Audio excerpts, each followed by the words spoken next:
Hi, hello, and welcome back to Ever So. This will be the continuation of a fic titled In a Need of a Hero by LowlyWriter on Arrow 3. Izuku runs his finger along the rim of his mug. Hot chocolate cooled off now. The top of his drink is cloudy with melted whipped cream and specks of half-melted chocolate shavings. There is only one more mouthful left. Maybe two. Izuku stares down at his drink long enough that he startles abruptly when a second mug is set beside his hand. He jolts to attention, eyes shifting to the barista from earlier, who gives him a sheepish look, hand still on the mug by his current one. Aizawa-san gestured for a second round. Izuku's attention jumps to the man who's already sipping on a steaming refill of coffee. The man's eyebrow arches in reply to Izuku's questioning look.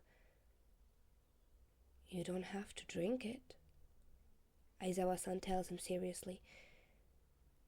Yours is cold, so I figured you might want another to sip at while we talk. I don't mind either way, no obligations. Oh. Izuku finally swallows down the shock from being startled. Thank you. It's directed both at the barista and Aizawa-san. The man bows his head as he sips at his coffee. The barista shoots Izuku a small smile as she gathers the empty plates and his nearly empty mug. Aizawa-san's mug had already been refilled with fresh coffee, so she didn't take his.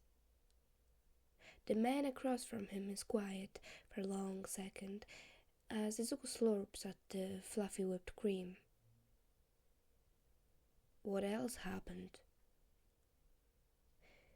Izuku jolts his attention up, jaw slacks as he eyes the man sipping indefinitely at his coffee. What? You said it was a very bad day. Aizawa-san regards the boy carefully. And it certainly sounds like it was. You've had an awful day today. I was just wondering what else happened, if anything. Izuku's brain blue screens as he tries to decide what he wants to let the teacher in on. There's a small part of him that strongly believes all teachers are the same. Sure, Aizawa-san is kinda nice, but he doesn't know Izuku. He's never had him in a classroom, has never looked at the textbook-sized file the elder office has on him documenting all of his troublemaking and how he instigates his peers. All teachers are the same. They're always the same. Izuku comes up again when he thinks about revealing anything else, shrinking down in his seat. The boy sinks his teeth into his bottom lip and drops his attention away from the teacher across from him. There is another lapse in conversation, this one entirely Izuku's doing. Aizawa-san sits quietly across from him for a little while too, sipping calmly at his coffee. Izuku takes a couple sips of his own hot chocolate, but his brain is fuzzy with doubts.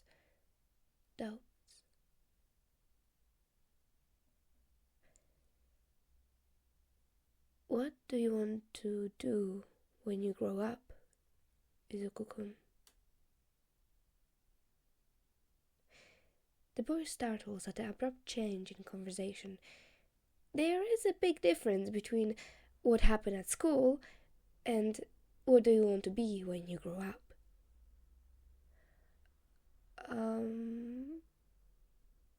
Izuku flounders for a second before his shoulders lift in a dismissive shrug.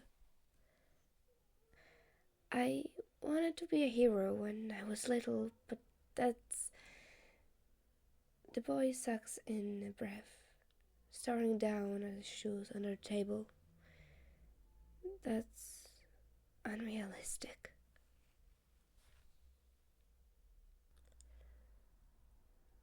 Why? For a second, Izuku is shocked by the genuine question in the man's voice.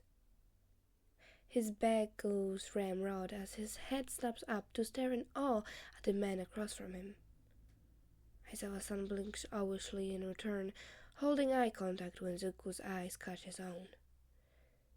It takes a second longer than probably should for Izuku to remember that Aizawa-san doesn't know he's quirkless. A quirkless kid can be a hero. That's impossible. If the man across from him knew, they wouldn't even be having this conversation.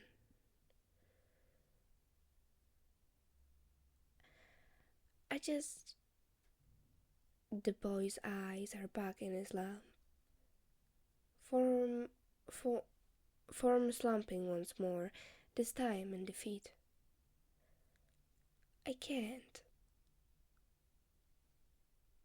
Who said? Aizawa-san easily, eyebrow cocked in question. Who hasn't? The boy quipped in return, before jerking his head up apologetically. Sorry, I just... Anyone who told you couldn't be a hero is an idiot, Aizawa-san tells him bluntly. It takes all kinds to be a hero, and sure, the schooling is intense and rigorous, the training is grueling and can be brutal at times, but it's not for the faint of heart. It's dangerous, but anyone can be a hero if they're willing to really try. A lot of people are in it for the wrong reasons, which is why so many students are turned away from heroics exams every year. But if you're serious, and if you're willing to work hard for it, I don't see any reason why you couldn't be a hero. I can't. Izuku insists brokenly, heart squeezing in his chest. How does he make this man understand without throwing himself under the bus? I am sure you can. The man returns instantly, almost encouragingly. He takes a slow sip of his coffee, facial expression softening. You know, Izuku-kun, a quirk is just a tool. Though they're useful, and I can't argue with that there aren't when it comes to being a hero, they're not the only thing that matters out in the field. You could have the strongest quirk in the world, but if you don't put in the time and effort to strengthen it, if you don't want to be better, you won't. Izuku's gaze crawls back up to the teacher across from him, eyes watering as he listens. The man continues casually. Heroics isn't about having a flashy quirk. It helps, don't get me wrong, but it isn't the only thing to take into account. It's what's in here. The man taps his fingers, middle and index, against his temple. And here. His hand moved to press over his heart. That matters most.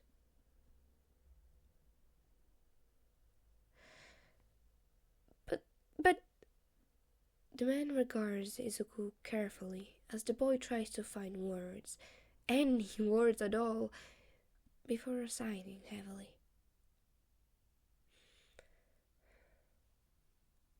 A quirk is nothing but a tool. It's what you do with it that matters, not what it can do. There are a lot of heroes who don't have flashy quirks, but have still made it to the big leagues. Maybe they're not limelight heroes, but they do good work. Important work. The man hesitates. A few even fight quirkless. Quirkless. The word rings in Izuku's head for a moment before his thoughts come to a screeching halt. Why would he feel the need to mention that? Quirkless. He knows. Aizawa-san knows. You know. The words leave Izuku's lungs before he even registers the festering panic. He knows. Izuku wants to reach up and tug at his own hair, anxiety thrumming in his heart and buzzing across his skin. Aizawa-san knows. He knows. The man blinks slowly, head bowing in a nod. I noticed your shoes on the train. And you still... Izuku cuts himself off by clamping his teeth down on his tongue. Aizawa-san had known this whole time and he still... Why? Aizawa-san sets his mug on the table with a soft clink of ceramic meeting hard wood. His hands lift off the mug for the first time since he's gotten it, and his attention is only on Izuku. Because you're not defined by a quirk or lack of thereof, Izuku-kun. Izuku opened his mouth to retort that, yeah, he kinda is, but he doesn't dare voice his words, not with the intense look the teacher across from him is studying him with. Not having a quirk doesn't make you any less deserving of help. You are a human being, with or without a quirk, and I'm sorry the world forgets that. I am sorry people have their heads shoved so far up their asses they forget that. You are important, Izuku-kun, and you deserve to be treated with common decency, with compassion. Izuku feels tears welling up in the corner of his eyes, but he doesn't even think about looking away from the man across from him. Aizawa-san looks momentarily startled by the first tear that slips down Izuku's cheek, but he softens just as the wetness drips onto Izuku's bruised hand, where it's clenched around nothing, along with his other hand on his thigh. No one, besides his mom, had ever said anything like this before. Izuku brings both hands up to drag the heel of his palm against his eyes, wiping away most of the wetness. He drags his hands over his thighs to get rid of the clinging tear streaks before sniffling. Thank you, Aizawa-san. The man looks away briefly, rubbing the back of his neck. It's not really something you thank someone for, kid. Common decency should be a given. But it's not. Not for me. Izuku whispers, bowing his head so his curls cover his eyes again. My mom is the only one who ever... So, thank you. I think I really needed to hear that today. The man looks back towards the boy, expression softening once again. You're welcome. Izuku's eye water once more, but this time it's nothing but gratitude making him misty-eyed. He lifts his mug of hot chocolate to his lips and takes a slow sip as he wills his eyes to dry up. I was serious about what I said, you know. The man mutters calmly, eyes focused on the kid. Izuku looks up with a quirked head, eyes matching the man's. About heroics? It will be hard, and you'll probably have to work harder than anyone else to do it. I am sure you'll face challenges that no one else will, but if you really want to be a hero, you can. I really can't, Izuku sighed heavily, eyes slipping shut in exhaustion. Most hero schools don't even accept quirkless students, and I will never be able to pass the entrance exam. The man gives a hum of acknowledgement. You know, I heard a rumor that UA and a few other schools will be allowing quirkless administration soon. It's supposed to be installed next year. Really? Izuku perks up a little, eyes shining with interest. That soon? That's what I heard. The teacher shrugs. As for any entrance exam, try hard, but don't be discouraged. Apply yourself to other areas as well. Go into business or support or even general education. Show them you belong there. And maybe you could be transferred to the hero course. It happened before and it can happen again. The more the teacher talks, the more Izuku gets his hopes up. The longer he spends with Aizawa-san, the more he's starting to think that maybe it is possible. But then he remembers why it's not going to happen. The interest drains out of him and it feels like he all but deflates in his chair. Aizawa-san frowns. What's wrong, Izuku-kun? The boy signs and scrubbing at his face. Doubt that will happen. Not for me. Why is that, kid? Aizawa-san asks quietly but kindly. What makes you think that?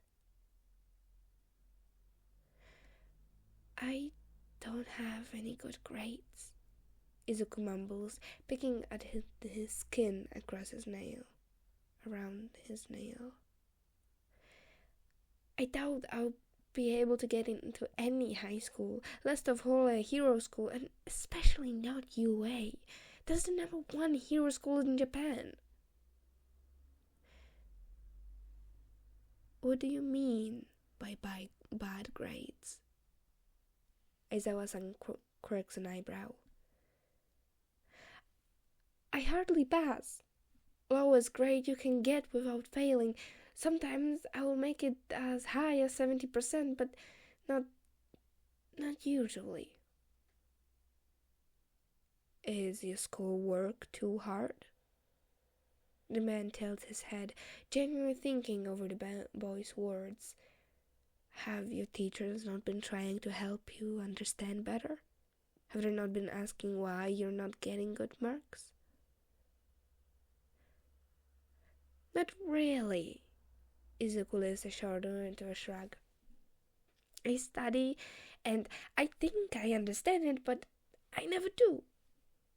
I was 1 mark away from failing the test I got back today, and I've been so confident it was going to be a good grade. Oh? Aizawa-san rests his eyebrows on the table and leans forward the slightest bit. Well, if you don't understand it, maybe I can help. Can I see your test? Izuku hesitates for a second before settling on, what the hell, as he unzips his bag and digs out the test paper. He frowns at the grade before settling the paper on the table and sliding it over, slumping back in his chair when the test is no longer in his reach. That's the problem, he tells the teacher grimly. I thought I did understand it. Aizawa-san pauses as Izuku's words sink in, and then the man is picking up the paper, gaze first landing on the 61% eyesore at the top right corner of the paper. The corners of his mouth dip down faintly before pressing back into a straight line he'd worn all evening. Izuku watches the man's eyes scan over his work, eyebrows furrowing the more he reads. The straight expression slowly morphs into something drawn between confusion and disbelief. The man sets the paper back on the tabletop, gaze lifting to an angsty Izuku. Do you know where I went wrong? The boy asks as he pulls anxiously on his own fingers. For a long second, the man doesn't say anything. He blinks at the boy. Then his gaze drops to the paper. Before he's looking back up at him, and then suddenly he's turning to his messenger bag and pulling up a red pen. Izuku spots papers in the man's bag with red writing scrawled on them, so he assumes Aizawa-san had been telling the truth about being a teacher. Izuku is drawn from his thoughts as the man swiftly starts marking on his paper. Izuku thinks he should probably be concerned there is a stranger drawing red lines all over the test he will need to present to his mother later, but he can't be bothered to care. The grade is the only thing she'll care about anyways. It's the only thing she ever takes notice of. Aizawa-san flies through the questions, leaving streaks of red pen as it goes. Izuku ducks his head, sucking in calming breaths as he listens to the scratching of the pen. It's a lot of writing. He must have made more mistakes than he realized. The sound of papers being flipped around Izuku's ears, followed by the man clearing his throat. Izuku still doesn't look up, even as the paper is slipped back to him. Yeah, Aizawa-san finally answers Izuku's nervous question. I think you read the 12th question wrong. Huh? Izuku finally looks up at the teacher across from him. Oh, okay, but what about everything else? His words waver off as he finally glances down. His teacher's black marking glitters up at him. But what's more surprising, it's the bright 98% scrawled neatly in red. Izuku blinks a couple times before flipping through the questions. All the wrong answers now remarked with red check marks, except the 12th question, where part of it had been underlined in red. I don't understand, Izuku mumbles absently. Neither do I, kid. Because that's all right. Izuku scans over the paper as static rings in his ears. It's all right. Are you sure? Well, the man shrugs. Math wasn't my strongest topic in school, but I had good grades enough. And this is, what, your first year of junior high? I did learn this very same concept years ago. I remember doing this sort of stuff. Izuku's heart beats heavily, nervously, in his chest at how much the teacher across from him had deducted from glancing over a test. How did you... I could tell from the questions. Aizawa-san waves him off. Point is, the man pokes at the grade on the top of Izuku's paper. You know the information, but you received a barely passing mark. You are made to believe you hardly passed. A pause where Aizawa-san glares intently down at the paper, like the general sight of it offends him. Izuku-kun, how many tests have you almost failed this year? Izuku squints at the man before shaking his head. All of them? The teacher gives a slow nod, like he can't really believe it. Did you ever ask your teacher about it? Izuku nods meekly, clearing his throat. The first test we did this year, I was 2 points off from failing, but I knew the material, so I asked why my grade was so low. He got mad and he said he saw me cheating on it, but I swear I didn't. I would never cheat. And he said he marked the answers that I didn't get from somewhere else, that I should be happy. He didn't just give me a 0 from cheating, and Aizawa-san prompts, tone almost dark. And he told me that if I ever question his teaching ability or grading again, he'll bring the issue up with the principal. A lot of the time, I don't even know what I'm doing wrong. I try to study, and I don't ever cheat, but my grades stay the same. I just always thought I didn't really understand, you know? I see. Aizawa-san's voice comes out low. His eyes are staring over Izuku's shoulder. The one finger taps a pattern on the side of his mug. Have you brought this up to your mother?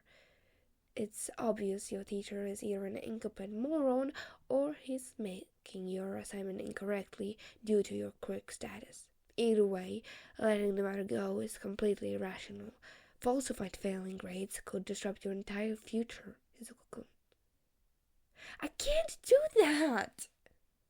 Izuku yelps, shaking his head frantically. I'm already a target, Aizawa-san. He already doesn't like me. I don't want to make it worse. And my mom, she's super busy. I can't ask her to do that.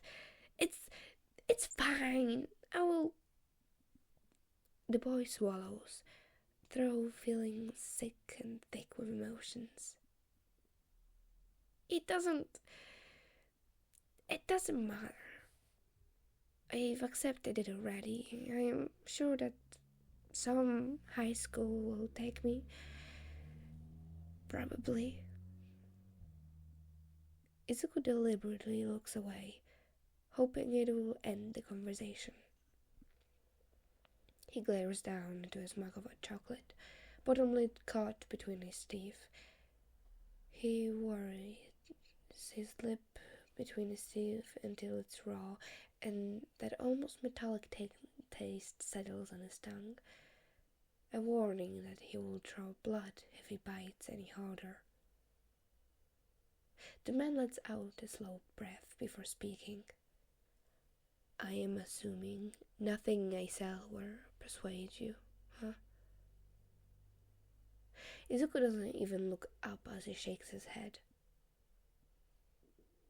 Sorry, Aizawa-san. Out of the corner of his eyes, Izuku sees the man give a nod. He doesn't dare actually look up, but he's thankful that Aizawa-san isn't pushing it. Izuku's school life is already hell. What would happen if he made it worse? What was worse than hell? Izuku-kun. The man's voice tears Izuku away from his thoughts. The boy looks up at the man again, eyebrows drawn together in a silent question. I am going to ask you a serious question, and I need you to answer honestly, alright? The boy swallows nervously, but nods nonetheless.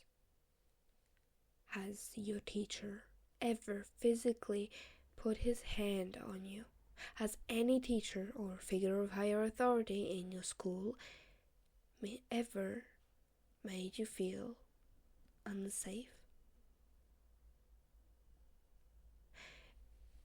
Izuku is shaking his head as the teacher across from him speaks slowly and calmly. His teachers may be rude and mean and just a generally not nice guy when it comes to Izuku, but he'd never physically hurt him. Nothing more than grabbing his shoulder and escorting him out of the classroom when Izuku causes disruptions, or squeezing his forearm in a threat when he gets in Izuku's face with the sole intention of making Izuku cower. But that was normal stuff. Izuku shakes his head until he abruptly freezes Aizawa-san's expanse on his question. Unsafe? He always felt unsafe. Unsafe is his general sort of being at school, in life, in general, as a known quirkless person. They may not hurt him physically, but they do ignore the ones who do. They ignored his pleading and his begging. His positive teachers had heard him being shoved into a storage closet, and none had done a damn thing about it. They ignored him and looked in the other direction, leaving him to suffer in the hands of his classmates. Izuku's thoughts drift back to the closet, his ingrained sense of chemical cleaners and dirty water pulling into his senses. How dark it had been. He subconsciously curls in tightly to himself, like he'd sat for hours in that small closet. He'd been so scared. Things had just escalated so suddenly. It's the first time they'd left him somewhere.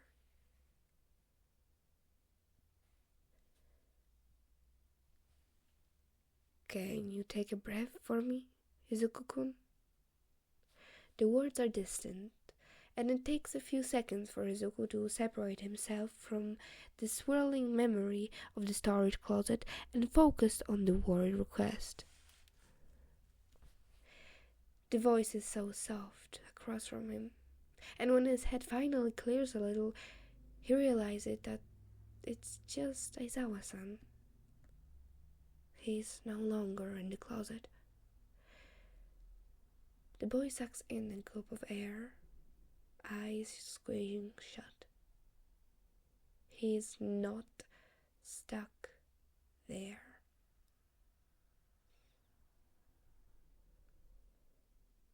He's out, and he is in a cafe, and there is something about Aizawa-san that makes him feel safe. He's got hot chocolate and had been eating cinnamon rolls. He's not there anymore. He smells sweet baked goods and fresh coffee despite the late hour, not dirty mop water and chemicals. The cafe is bright and warm, and he's not alone. Sorry. Izuku gasps out when he finds his voice. He realizes abruptly that one of his hands, the bruised dominant hand, is fisted in the gakuran over his chest. He tried to dislodge his dense fingers, but they just tightened more. It's fine, the man insists after Izuku's breathing has somewhat returned to normal. You're alright now. You're safe. Yeah, Izuku croaks out, forcing his head to bow in a nod, even though he doesn't feel alright. The memory is still sharp in his mind, and if he thinks about it too much, it's like he's transported back. I'm okay. I really don't think you are, kid. Aizawa shakes his head, hands tightening around his mug like he's resisting the urge to set a comforting hand on Izuku. Izuku's not sure if he's thankful for the man respectfully keeping his distance or upset by it. I need you to tell me what happened at school today, Izuku-kun. This is important. Izuku's teeth clamp down on his bottom lip, and this time he tastes blood. He sinks into his chair, shoulders slumping, refusing to make eye contact.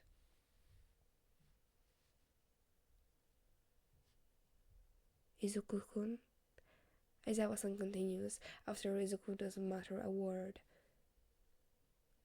Why were you so late leaving school today? Izuku doesn't mean to wince. He should be used to Aizawa-san reading him like an open book at this point. He hit the nail on the head yet again. Izuku's chin dips lower until it's digging into his own sternum, eyes focused on his knees. The boy keeps his mouth shut until a quiet pleading. Please, interrupts the buzzing silence, and Izuku breaks. I couldn't. The boy whispers me weakly, wringing his hands together anxiously. I couldn't, Aizawa-san. I couldn't leave. Why couldn't you? Izuku almost wants to cry how patient the man across from him sounds. He's being so nice and kind, and Izuku wants to tell him. After all, what can some high school teacher he'd probably never see again really be able to do? I was trapped. The boy mumbles under his breath, eyes locked on the table. Out of the corner of his eye, he sees the man lean closer, straining to hear the words, and when they finally seem to click, the man draws in a choked breath. Dropped where? A supply closet. Izuku whispers brokenly. The dark and dusty closet flashing in his mind again as fear squeezes in his heart. The boy feels terrified, tears welling in his eyes, but he's quick to drag the heels of his palm over his eyes to wipe the wetness away.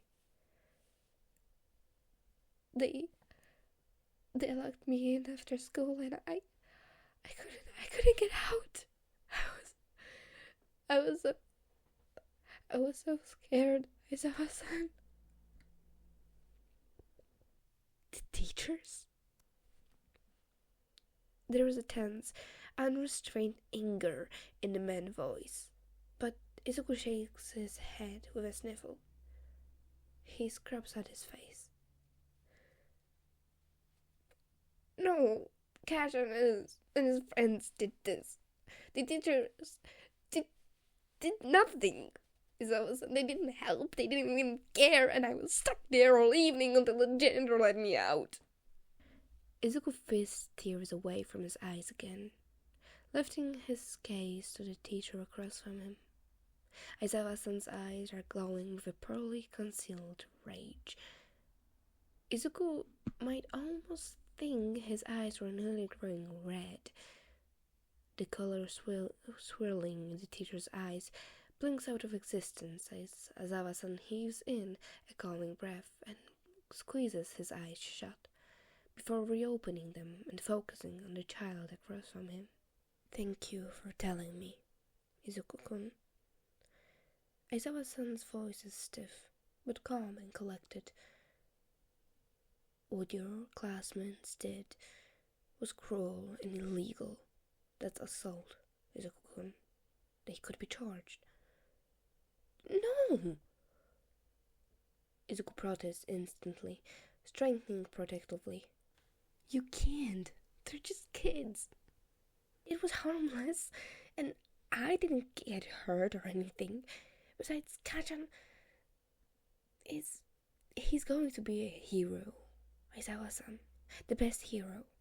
If he gets charged with anything, he might not get accepted into the hero course." "A hero?"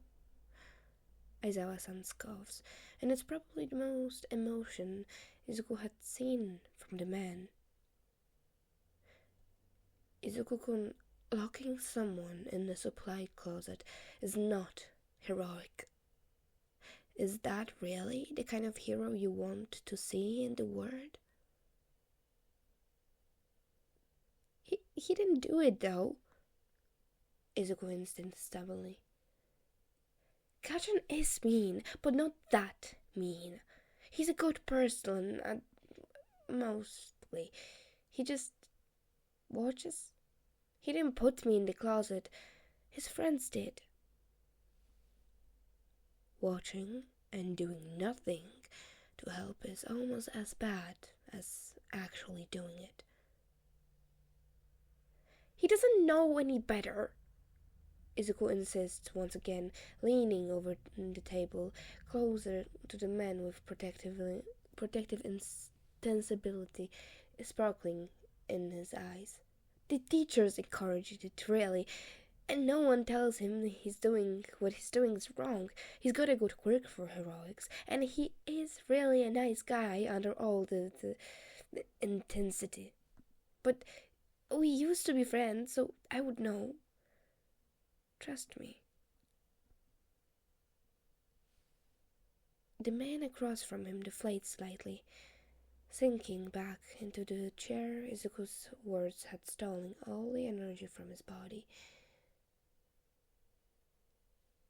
"I'll take your word for it now, but just know that this kid is going to have a rude awakening if he's planning on starting to be a hero with a bad attitude and an obvious discriminatory mindset.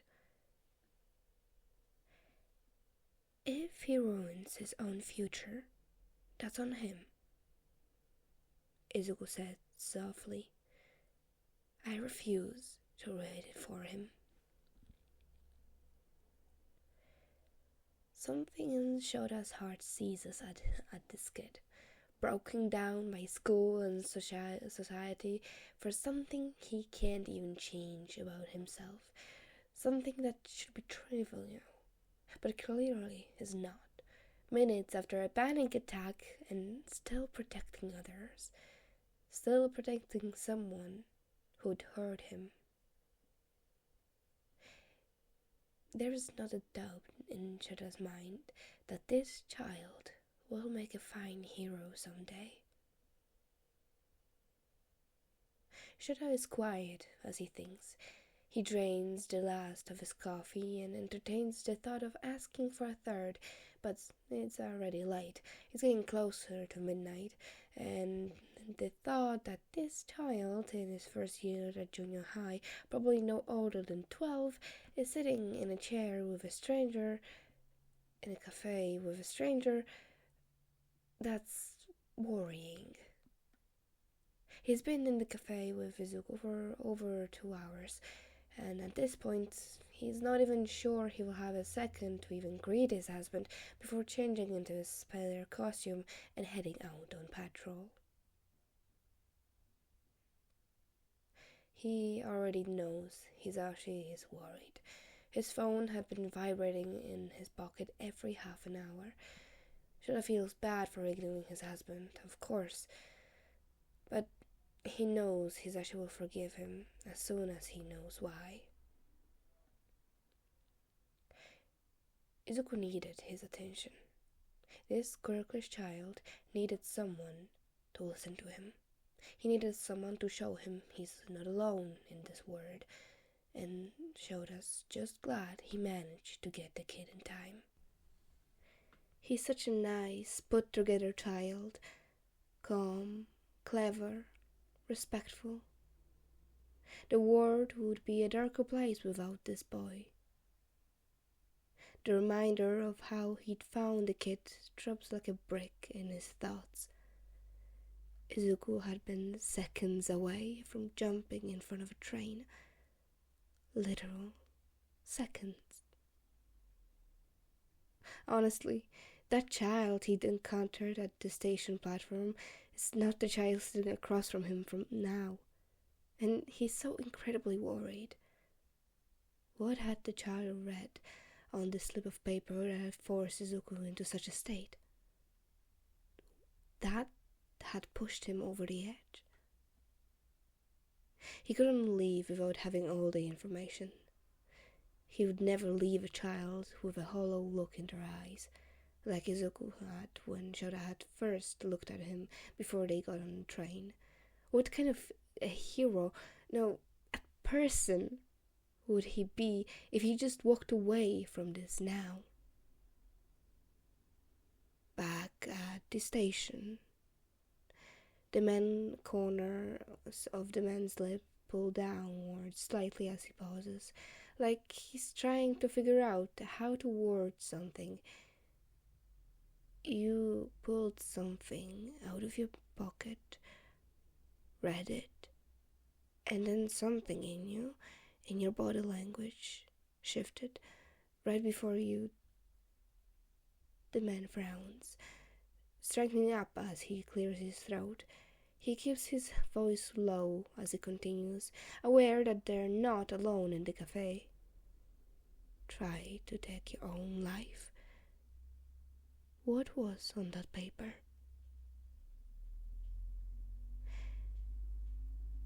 Izuku sucks in a startled gasp of air, the reminder of the note in his pocket suddenly weighing him down like a brick. His hand twitches to pull the note out, to read it over and again and again and again, but he flattens his hand on the table instead, trying to ignore how heavy it feels. It was nothing, the boy mumbles, hoping his words came out convincing, even though he's sure the static playing in his head and his sudden breathlessness impedes in his words. Just a stupid note. But, how long were you at the station? You arrived after I did, kid, Aizawa-san tells him softly. Oh. Izuku swallows, lacing his fingers together on the tabletop. I didn't even notice. I thought I was alone. I don't. The man's voice comes out almost strangled. I don't believe that note was nothing. Izuku's hands tighten nervously, squeaking his own interlaced fingers together until his skin is a pale bone white. And then the man's hand, big and callous but soft and delicate, is carefully setting over Izuku's too. His small hands are blanketed by a bigger one that grounds him. Aizawa-san gives a light squeeze, and Izuku feels the tension drain from his hands, grip loosening under the gentle squeeze. It was just a damn note. Izuku finds himself saying almost robotically. His eyes are focused on Aizawa-san's hand on his chest heaving with a foreign feeling of comfort. I found it in my locker after school, and I don't know, I guess it was just the last straw. What did it say? The soft tone has tears mistling in Izuku's eyes. His eyes water, but he's not crying. He's cried too much. Isn't even sure he really could cry anymore at this point, which is surprising considering his inherent inability to keep the waterworks to a minimum. He's feeling pretty numb right now anyways. He feels bland and stupid for letting a little note drive him to the edge of the train tracks. And he honestly doesn't know what he's been thinking. Izuku's thoughts circle back to Aizawa-san's question. Izuku slips a hand out from under Aizawa-san's and digs through his pocket. His fingertips feel over the note before he finally pulls it out with a sigh. Aizawa-san's hand hasn't pulled back, and he doesn't so much as lift a hand when Izuku offers the crumpled ball of bullying, lifting his second hand off his mug to take the paper. Izuku carefully pulls his other hand out from under Aizawa-san, even though his mind protests. The weight of it had been grounding, and the careful squeezes reminded Izuku he wasn't alone. Aizawa-san's hand remains in the center of the table for a second before he finally pulls it back. With his newly freed hand, Aizawa-san unbolts the note and freezes. Izuku's nose wrinkles as the man across from him stops breathing altogether, mouth agape as his chest stutters to a halt as he scans the words a couple times. "This is suicide baiting," the man whispers after another long second. Izuku nods without saying a word. He drops his hands back into his lap and resists the urge to curl into himself again. Who the hell would leave something like this in your locker? That anger is back in the man's voice, except this time he's not even trying to contain it. His eyes flicker red, and Izuku can't help but think it's a quirk of some sort.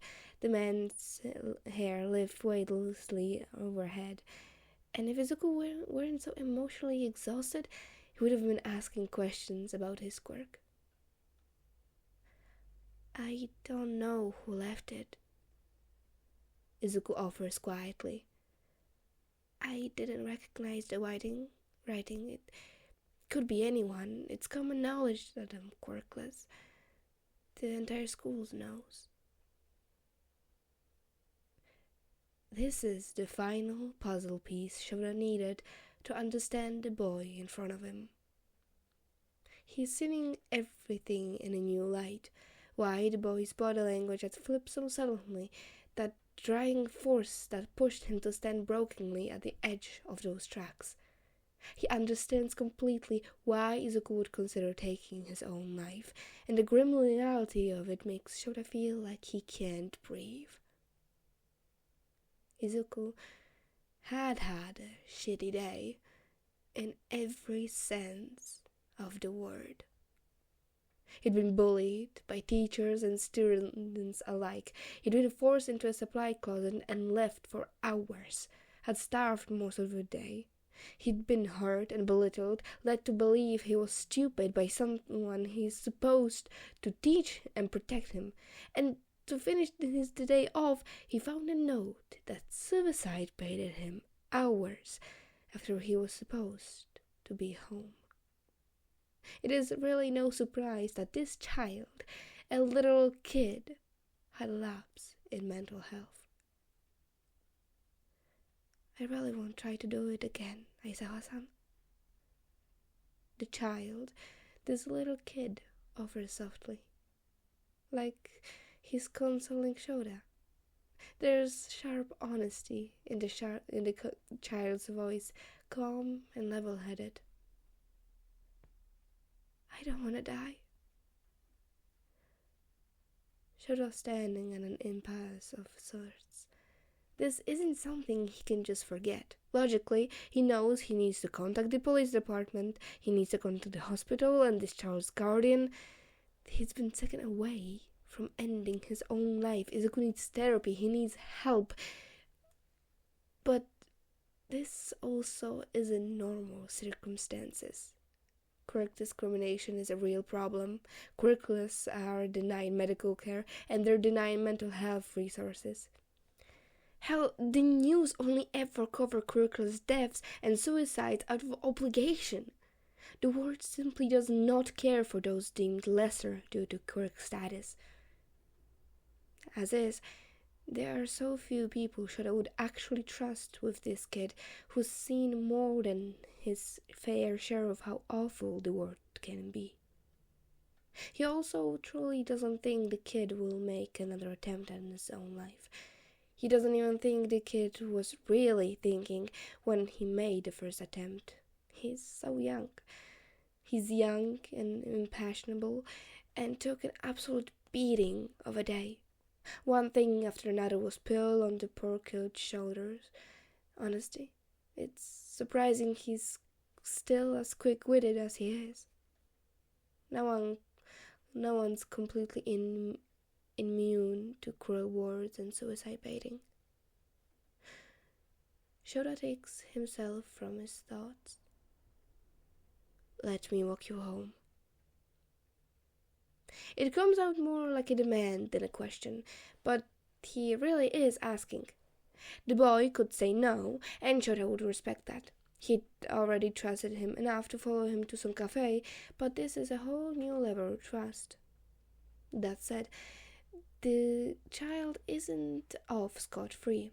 If he doesn't want Shota's help, the man will be forced to report an attempted suicide to the police. He has enough information at this point that he's sure Tsukauchi and the police will be able to find the kid's full identity and the address and get him help.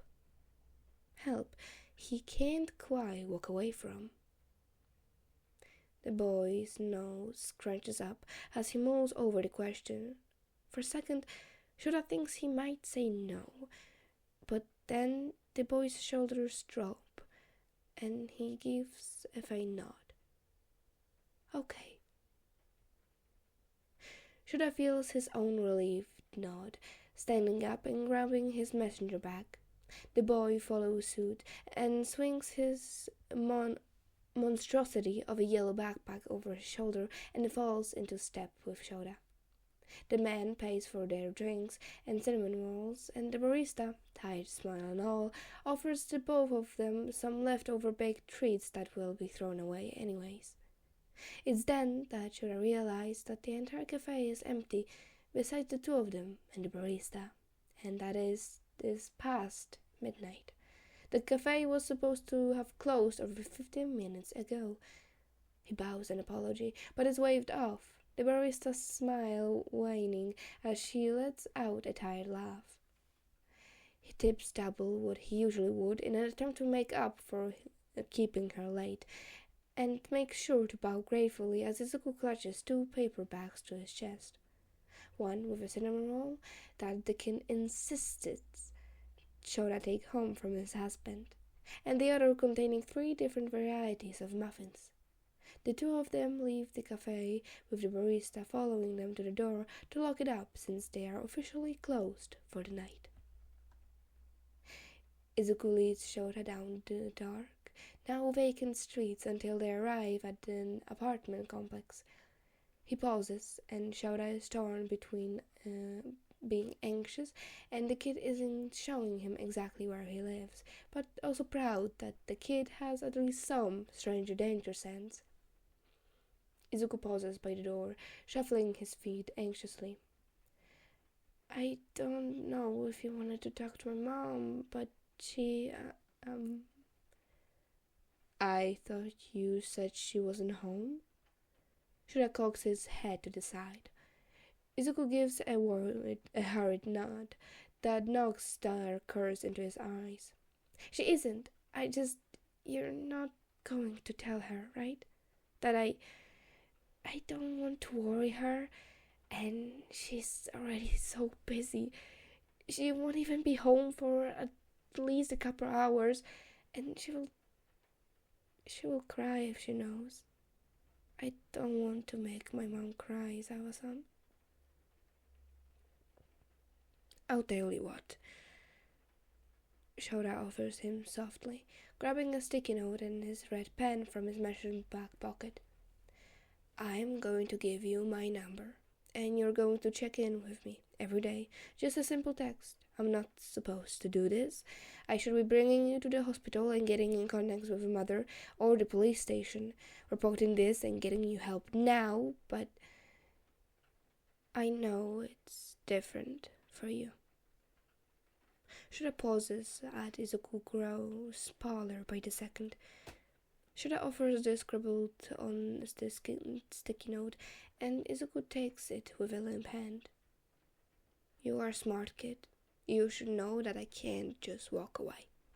Even if I don't think you're a danger to yourself, I think you know you made a big mistake today that could have ended badly. And I think you'll regret it. Just do me the favor of letting me know you're alive, alright? I can't promise I won't need to tell others at some point, but for now, until you give me reason to question your safety again, just keep me informed. I don't care what you text, just let me know that you're safe. The boy hesitates, looking at the slip of paper held in his hand. Shota doesn't often give out his phone number, and never to people he's just met. Few people actually has it, let alone use it. Hisashi being one of the only people for obvious reasons. But this whole situation is a bit unorthodox. I want to help you if you let me, Izuku-kun. Shota tells him honestly, setting his hands on the boy's shoulder, mindful of the injury when he gives a light grounding squeeze with both hands. Izuku is quiet, eyes staring intensely up at Shota's. He sucks in a breath through his nose and gives a light nod. Okay. Unknown number, 12:51 a.m. I'm safe inside. Shota squints at the text as he walks. He knows instantly that it's the kid talking to him. He's the only one he's given his phone number out to in the past couple of years, and the message itself is very telling, even if Izuku doesn't identify himself. Shota is honestly a bit surprised. He hadn't expected Izuku to listen, or at least contact him so soon. He'd only just walked away from Izuku's apartment complex. Shota huffs out a breath, small smile lifting onto his lips as he changes the boy's contact name before replying. Aizawa Shota, 12:53 a.m. Have a great night, Izuku. Stay safe, please. Izuku, 12:54 a.m. Oh, wow! You actually responded? Aizawa Shota, 12:57 a.m. Why wouldn't I? I asked you to text me. Izuku, 12:58 a.m. Yeah, but people don't usually mean it. I have expected it to be a random number. But anyways, thank you for not being a random number, or for not giving out a random number. That would have sucked. Oh, I just sounded so rude. I am so sorry. I never doubted you, Aizawa-san. I really should stop talking now. Texting. This is not talking. It's texting. Izuku, 1:05 a.m. Good night, Aizawa-san. Aizawa Shota, 1:06 a.m. Good night, kid. Shota pauses in his walking, rolling his shoulder as he hesitates.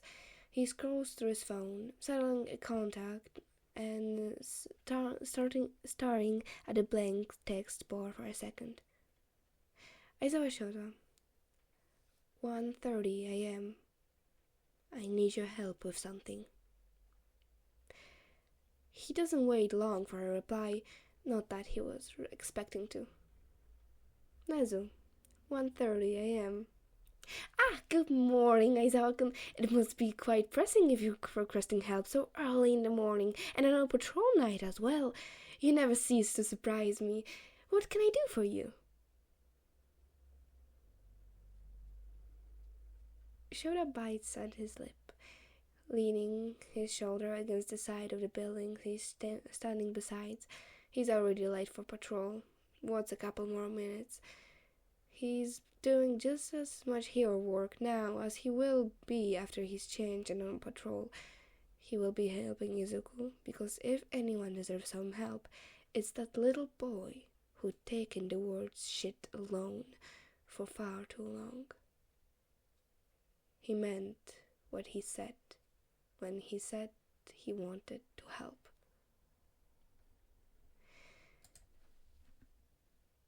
Chapter 3.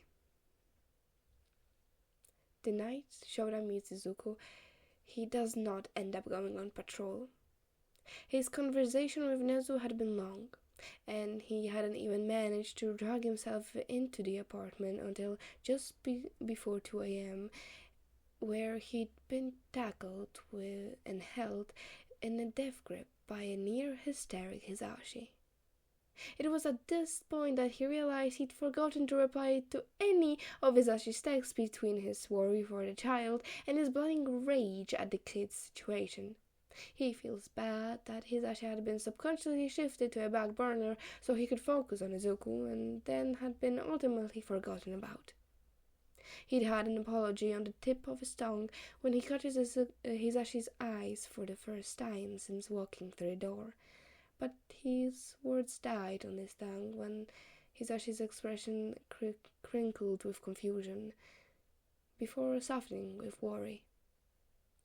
He must look more wretched than he felt, with which he imagines would look ghastly if the swirling emotion in his chest are any indication. It's been a long, long time since anything has shaken him up like this. And Hisashi can clearly read it all in his expression.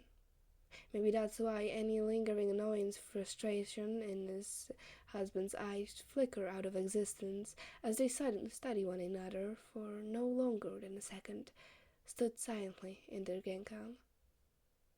He'd been ushered into an apartment, Hisashi hardly ever waiting for Shota to kick off his boots, and lightly pushed onto the couch.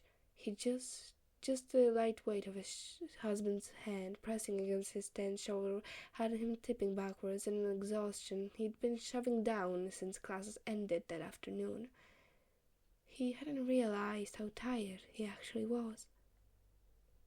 In the safety of his apartment, he'd finally let his tired, aching eyes slip closed as his husband wrapped a blanket around his shoulders, telling him to rest before disappearing into the kitchen. He returned with Shota's eye drops, bless him, and 2 steaming mugs of what smells like chamomile tea. He wishes it were coffees in his husband's hands, but that's not how Hisashi rolls. Still, Shota rolls his eyes after dropping some of his eye solutions into his dry, stinging eyes, but Hisashi just shoots him the look that has Shota's nose wrinkling in annoyance, but he doesn't bother voicing any complaints. You smell like coffee! Hisashi's nose has scrunched up along with the accusation. It's so unhealthy how much coffee you drink. I'm surprised it's not coursing through veins at this point. Shota had huffed out a noise somewhat between a laugh and a defiant sigh, but didn't bother denying it. How else was he supposed to work a night job and a teaching job? Coffee is basically just be nice juice. Despite the crowning of another steaming cup of coffee that he knows his husband won't offer until the morning, he takes the tea gratefully, letting the warmth seep into his cold hands. Hisashi sits on the couch beside him, and Shota can't help but topple onto the side, pressing his nose into Hisashi's shoulder. Hisashi has the sense to grab the mug in Shota's hands by the rim as he falls unthinking to the side, but he somehow manages to gulp all the tea in both mugs without any spilling. Hisashi is a miracle worker, Shota decides offhandedly. For a while, Shota doesn't say anything. He just breathes in the scent of fruity shampoo and lingering leather he's come to associate with his husband.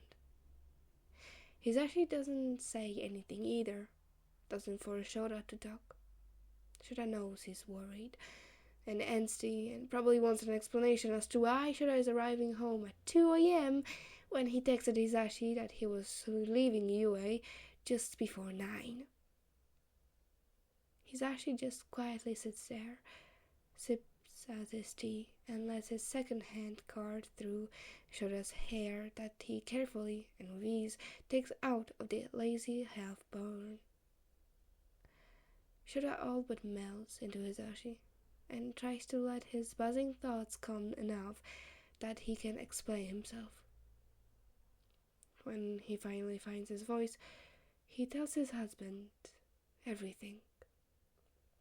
Catching Izuku out of the corner of his eye, rumpling the uniform and clothes in posture, that unexplainable sense of dread that had dropped in his stomach.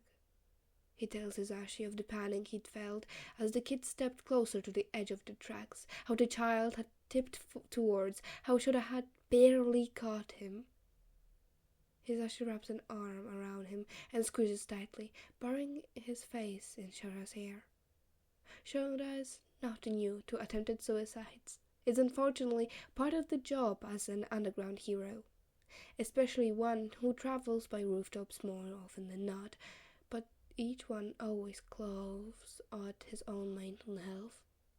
This one even more so than any before, because Izuku is the youngest person he personally had seen attempting to take their own life. The dark-haired man tells his husband of the train ride, his observation about the child, those little details like the injuries and the splatter of charred holes in the boy's gakuran, and how he'd been holding himself, subconsciously nursing his injuries to alleviate pain. He speaks of panicking when the kid tries to leave, and convincing him to tag along to the cafe, where Shota could actually see the child's injuries, assess them, and then figure out where to go from there. He tells Hisashi of the horrors the kid faced, running for an hour straight as punishment first thing in the morning, running until he was physically sick and then made to keep going to carry out the punishment with no regard for the child's safety. Being tricked into thinking he was only marks away from failing when he was obviously a smart kid. He talks of Izuku being shoved around in the hallway, forced in his knees and hurt by the kids older than him, and how the kid had skipped lunch in genuine, warranted fear of the school cafeteria. Shota finds himself choking on his own words and tells Hisashi of how the boy had been shoved in a supply closet and left by his classmates, ignored for hours. Left alone in that closet for at least 5 hours, depending on when the school actually lets out and what time the janitor actually let him out. How the teachers at this child's school did nothing to help. How they hadn't so much as cared. He only remembers to breathe when Hisashi's hand, resting on his shoulder, gives a prompting squeeze. Shota sucks in a breath before finally continuing, telling his husband how he'd watched as the boy broke down in a panic attack, so dissociating from the world around him that it had taken 10 minutes for Shota to even get through to the kid, and another 5 before Izuku had so much as looked up at him, eyes dark and clouded with terror. And then the man pulls out the note that had been left in Izuku's locker. Izuku hadn't even noticed when Shota had slipped the note into his own pocket instead of handing it back. The child didn't need something like that laying around. Shota had seen how just glancing over the note had sunk its claws into Izuku's fragile mental health, and frankly, he wants to burn the little piece of paper. And he would if there wasn't a chance of needing it as evidence at some point. He passes the note wordlessly to Hisashi, knowing he wouldn't be able to force those words out, even if he tried. They were far too cruel. And Shota knows better than anyone how close Izuku had come to succumbing to the written sneer, how close he'd been to not making it to the kid in time.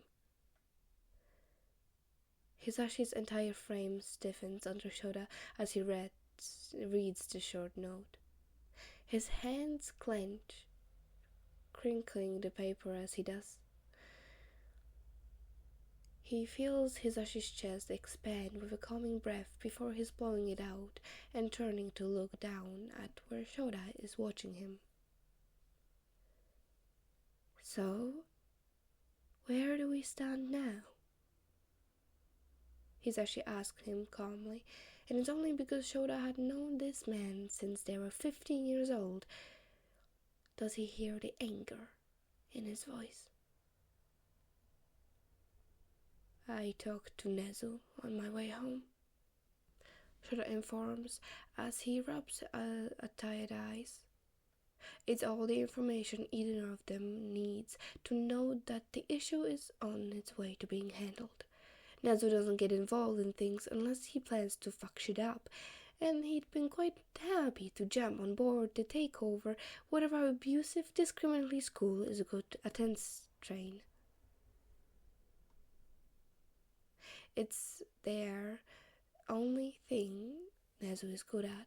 If there's only one thing Nezu is good at, it's delving into things he shouldn't even know about and exposing secrets, not to mention his influence, connections, and general dislike of the human species, especially when it comes to abuse and discrimination.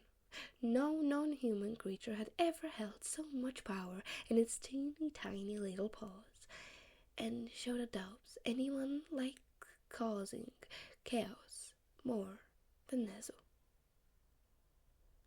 Good, Hisashi sneers. I hope he burns that poor child's school to the fucking ground. Hisashi is pissed. It's not often that the bubbly, eccentric prison Mike, even out of costume, ever curses. Shota's only heard Hisashi say fuck maybe 10 times in all the years he'd known him. The sound of it startles him briefly before filling him with satisfaction. Another person on Izuku's side. If he doesn't, I will. Shota drags a hand through his hair. His own voice comes out deftly calm, almost darkly, that eerie calm that can only be pent up rage. By 3 a.m., Shota is already 3 hours late for his shift. Hisashi had just stepped away, leaving Shota with his thoughts in the living room. His husband, kind and thoughtful, and honestly the only thing keeping Shota alive at this point, had taken his balled-up costume and capture weapon to the laundry room to soak in hopes the gum residue will loosen. Shota has half a mind to get up and change into spare gear, go on patrol anyways, but he knows he's not in the right headspace. A kid has almost died in front of him, and he should be booking himself a therapy appointment, as well as one for the kid. It's an illogical thought, though, because he still doesn't know Izuku, and he has no control over anything the boy does. That's a guardian's job. There's not a doubt in his mind he'll be getting into contact with the boy's mother at some point, though. Not only for a wellness check on Izuku, but with the names of a couple therapists Shota knows won't be discriminatory to bastards. Plus, If he knows Hisashi, and he does, he's sure his husband had used the cleaning of his costume as a logical ruse to disappear into the other room so he can make a phone call to Shota's own therapist office. The office is most definitely closed now. Hisashi would just be getting the answering machine. But Shota would be bet money that on receiving a call about booking an appointment in the next few hours. If only it was so easy for everyone. The thought of sneaking off to patrol is short-lived. He knows if he sneaks out now, Hisashi will track him down. They both know how dangerous it is to be out of control if you're not clear-headed. There are lives lost, and you put those around you, as well as yourself, in danger. You can't make good split-second decisions if you can hardly think straight. He knows it's not the end of the world that he's late for patrol, or thinking about skipping it. It's technically not even a big deal, so long as Shota handles it right. It's true that underground patrols are different from limelight patrols. They're not technically leashed down to set routes and starting and ending times, but he still can't just completely skip out on his patrol. Shota shifts around on his couch, shuffling his phone from his pocket and scrolling through his contacts. Shota gives a tight smile as he opens the new email from Nezu that pops out in his notifications, sent just after Shota had gone home. The entire staff included in the chain. He'd scheduled a staff meeting for 6 a.m. and there was a noted down in Shota's mind that it's about Izuku. Good. The rat's making progress, and fast. The man scans over the blunt yet annoyingly put together and friendly email before closing the app. He instead moves on to his contracts, scrolling through the long list of names. He has quite a few heroes in his contacts from over the years, majority of them being underground.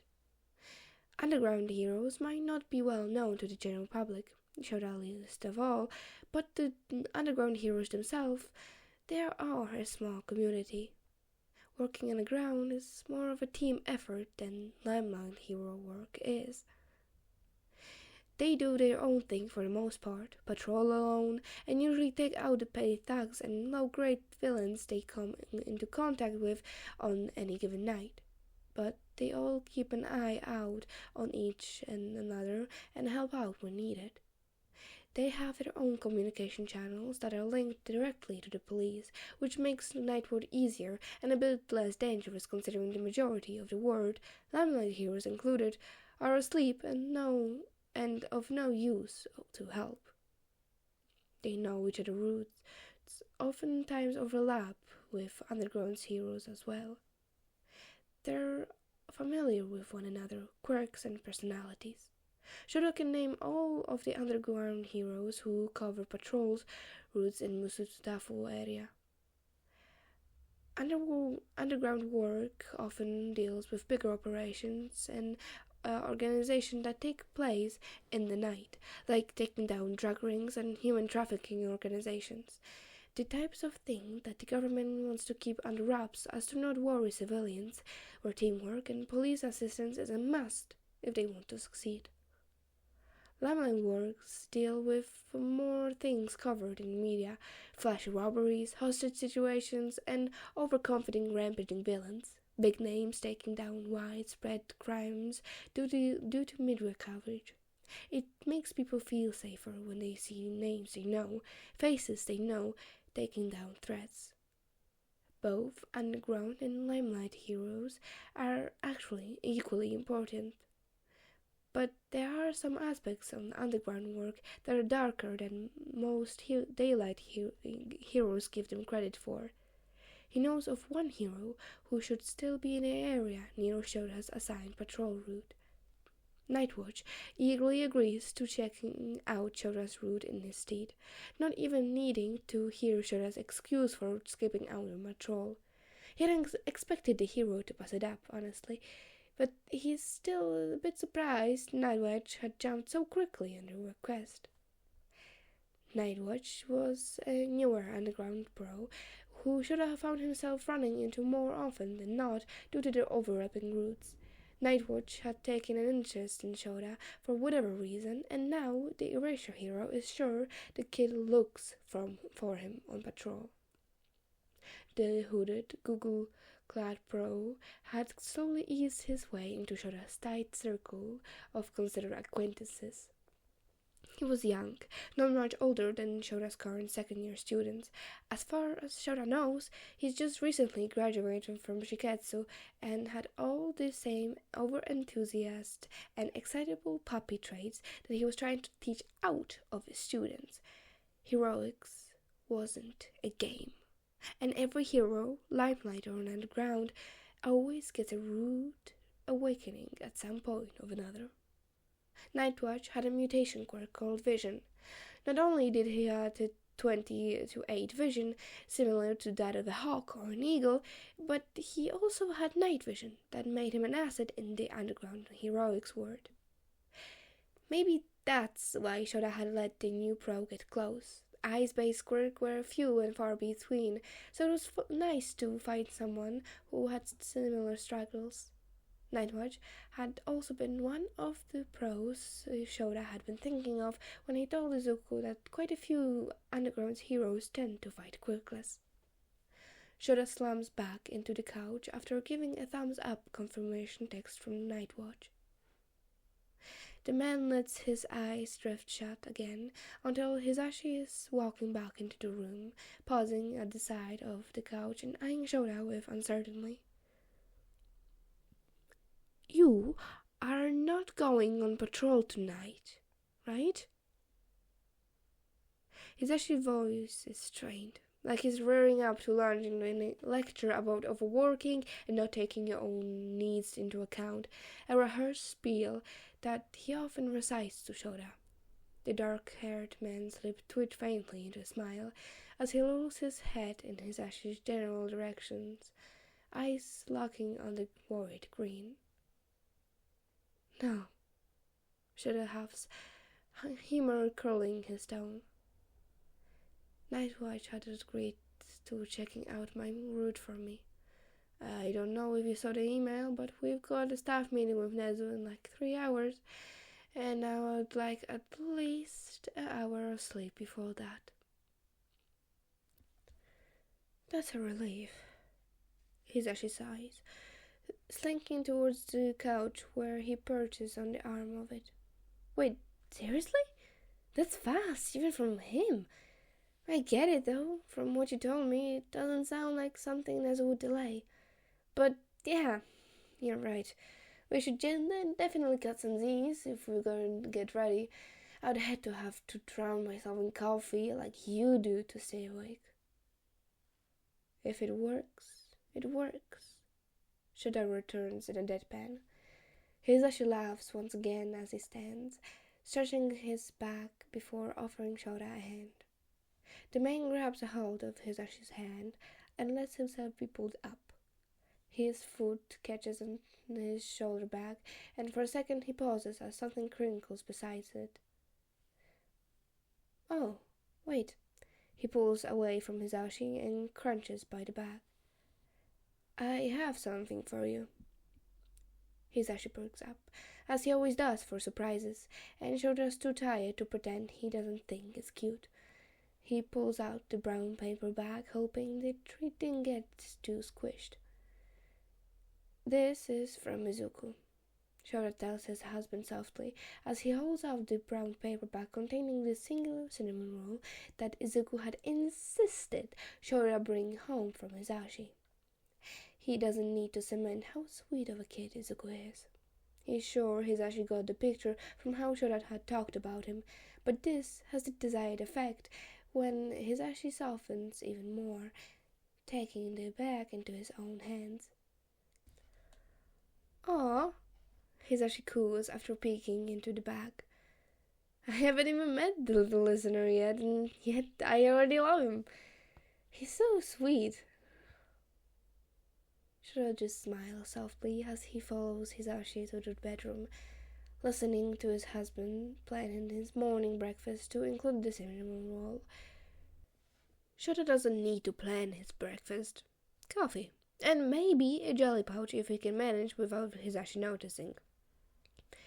He does get at least an hour of sleep before he's jolted away by Hisashi's annoying alarm clock, tired body protesting in every way as his sleep-haze brain curses Nezu's very existence. Good morning, teachers! Nezu greets the entire staff as he scurries into the room. It's so early, especially for the man who hadn't slept more than 5 hours in the past 2 days. He clutches at his coffee mug, and no one mentions it. I trust you all well rested and are ready for the day. The pointed look at Shota has the man scoffing under his breath, and as he cradles his coffee closer. Like Nezu didn't respond to his text seconds after he sent it on 1:30 in the morning. The double standards. There is a dull murmur of voices muddling together, nothing really prominent over the rest. Shota doesn't bother trying to decipher any of the chatter. He knows Hisashi is peppy, it's early in the morning, so if anything of importance is said, Shota knows he will hear about it at some point. Nezu lets the tired drawl continue until they fade off, ears flicking like he'd intently picked up everything everyone said. He gives a light nod as he pulls himself up into one of the office chairs, then up onto the long conference table. I assume few of you know I have requested this rather abrupt staff meeting, and I do apologize for the haste of it. An important matter had come to my attention, and thus will be dealt with in a timely manner. Does this have something to do with the class cancellation today? Midnight asks with a quick eyebrow. She's not yet dressed in her costume, instead donning a sweater, a pair of skinny jeans, and the regular prescription eyeglasses. Shota thinks briefly to the second email he groggily squinted at when he woken up this morning. The second email was addressed to the staff and the entire student body, which was simply cancellation of classes for the day, and Nezu had offered no excuse as to why. Shota just knew that come tomorrow, he and the rest of his staff just needed to do damage control, and the question he knows will arise already make his tired head hurt. That's a tomorrow problem. It certainly does. Nezu chills happily, whiskers twitching as he makes his way to the center of the table. Instead of teaching like usual, I have a very important assignment for each and every one of you. Shota watches as some of his associate faces pinch in confusion, while others looked intrigued by the idea. He's sure he and Hisashi are sharing a grimace, unsure what Nezu has actually planned, but knowing more than any of the co-workers. He understands the confusion and hesitance silencing his peers, though. It's a first that Nezu willingly cancels classes in his precious school. It's also one of the few occasions Nezu sits them all down with an assignment. It's quiet enough to hear a pin drop as the red pauses for dramatic effect. Today, I will be sending you all on your own surprise inspection visits. Nezu flashes a toothy grin to his staff, the silent magnificence into a stunned confusion. There is simply no people I trust more than my own hand-selected staff, so you all will be conducting surprises visits to the schools in Mustafa area. You cancel the classes today so we can conduct school visits? Vlad King blinks slowly, as if processing the words, from his spot at the table. What about our students? Is this really worth impending on their education? Indeed I did.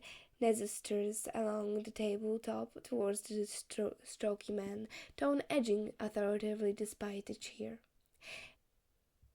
It has come to my attention that some schools across the city have been displaying discriminatory and frankly abusive tendencies that have been overlooked.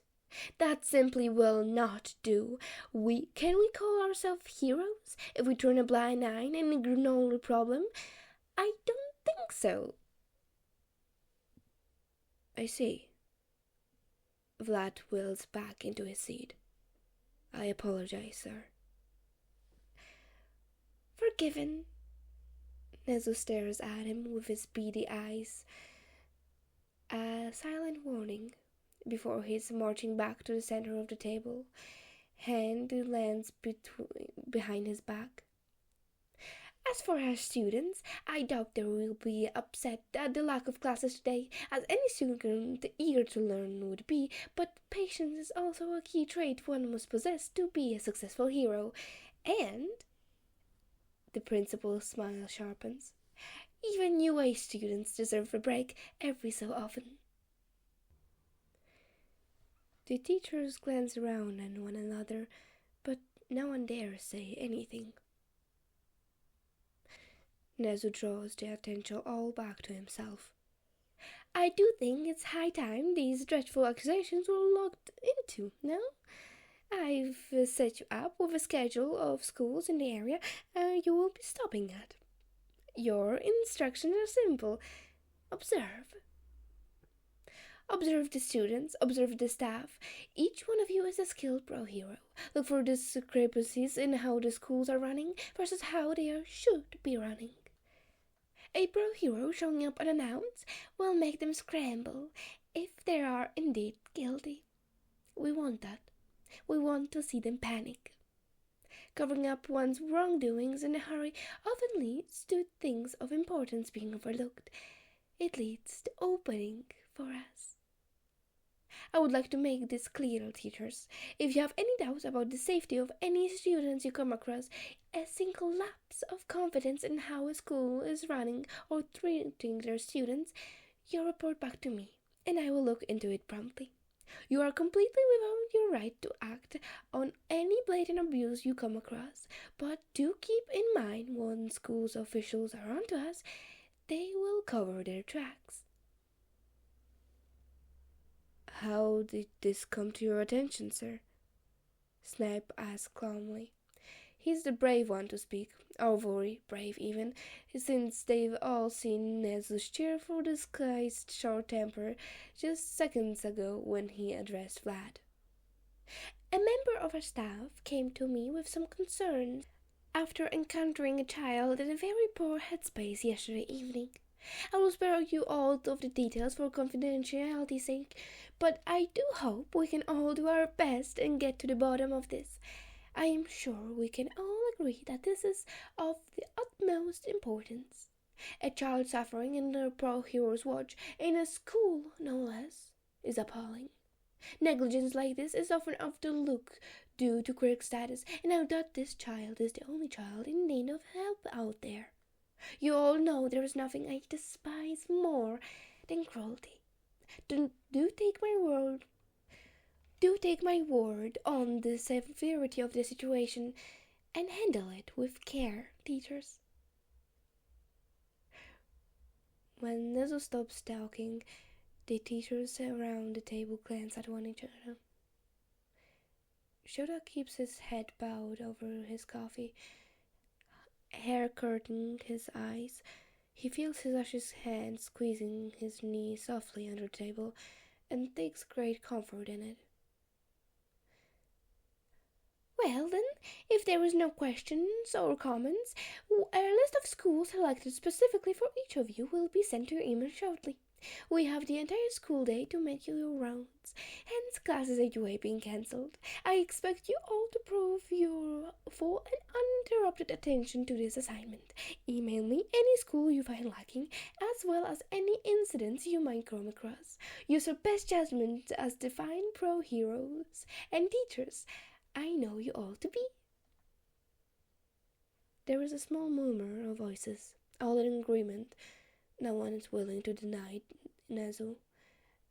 and none of this staff would ever look the other direction when it comes to children and students in harm's way, whenever there be a villain, abuse, or discrimination.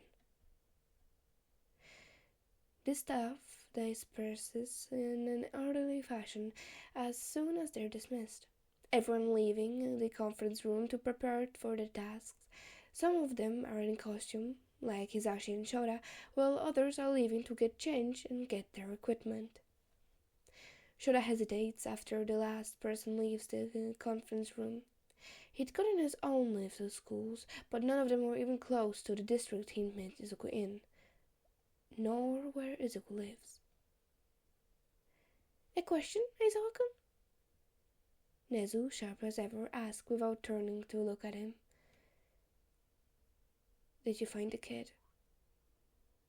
Shota tucks his hand into his pocket, shoulders slumping. I did. The throat turns to face Shota, his expression softening faintly. I assume this is about the fact you're not visiting any schools in the area. That was indeed intentional, Aizawa-kun.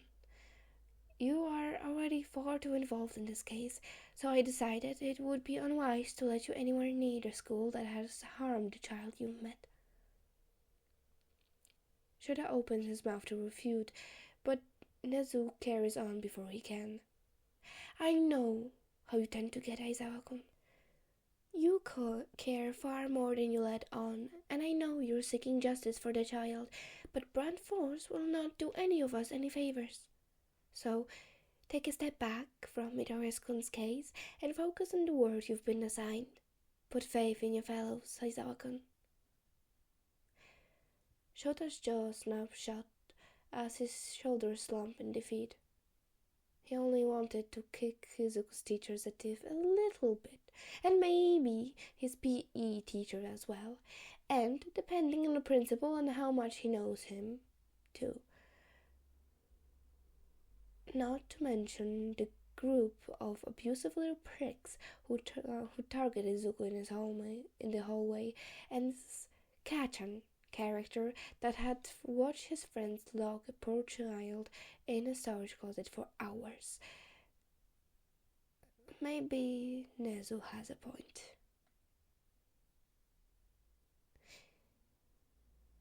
Who's going to his school then? Shota can't help but ask, a frown on his face. As much as he does trust his peers, this feels more personal than it should. Shota wants to know this will be handled officially.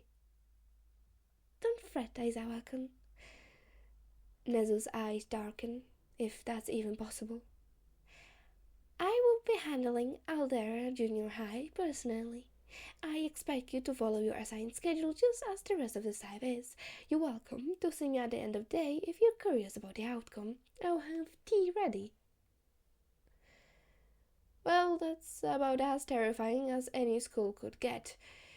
Nezu is well known and feared. There is no doubt that the rat will get exactly what he wants, even if that happens to be burning the school to the ground. Not that he would. Probably. If that's all, Nezu chirps, hands laced in front of him, as one of his ears flicker in amusement.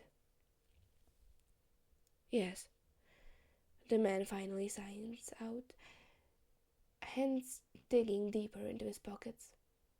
That's all. Wonderful! Nezu flashes a confused smile.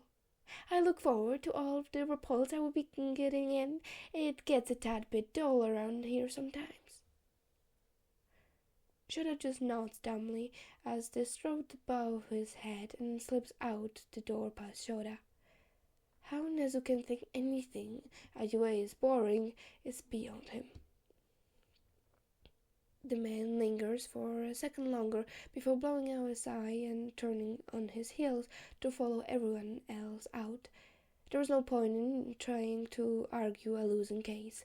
Nezu has clearly already made up his mind, and the last thing Shota needs is to put himself on Nezu's shit list for being persistent. Looks like Shota will be joining Nezu for tea this evening. Aizawa Shota, 3:42 p.m. How is the day today, Izuku? I hope it was better than yesterday. Shota honestly forgets he impulsively texted Izuku just after leaving the third and last school he was assigned to visit. The results weren't great overall, but nowhere as near as bad as Izuku's school had been reported as. Aldernia Junior High. The name puts a sour taste in his mouth. The first two schools Shota visited didn't have any quirkless attendants. Still, quirk discrimination happened everywhere, especially in schools setting where the supervisors were lacking. He met a handful of kids with impractical quirks and even came across a few with villainous quirks, which struck a dagger of knowing through Shota's chest. He'd been in the same exact position with his own quirk. Shota jotted down the names of teachers who looked far too jittery and angsty to have a pro hero peeking into the classroom, and reported any incidents he happened across. Nezu will surely have his work cut out for him. Bullying seemed the most common offense in these schools, with teachers overlooking or ignoring, but it was hard to pin that on someone. Disregard and ignorance would be the fall of mankind at this rate. One such bullying incident involved a purple-haired kid getting shoved into a row of lockers and laughed at. Snarls of taunts of villain waiting to happen, and villainous quirk, making Shota undoubtedly angry as he approached the commotion. Erasure was enough to have the assailants fleeing hastily, stumbling over themselves as they put distance between the purple-haired kid and the hero and themselves. There was no need to activate his quirk, since no quirks were being used, but he knew it was a terrifying sight that made villains nervous. Even more surprising, the purple-hair kid, Shinzo Hitoshi, as he introduced himself as he asked, had known him.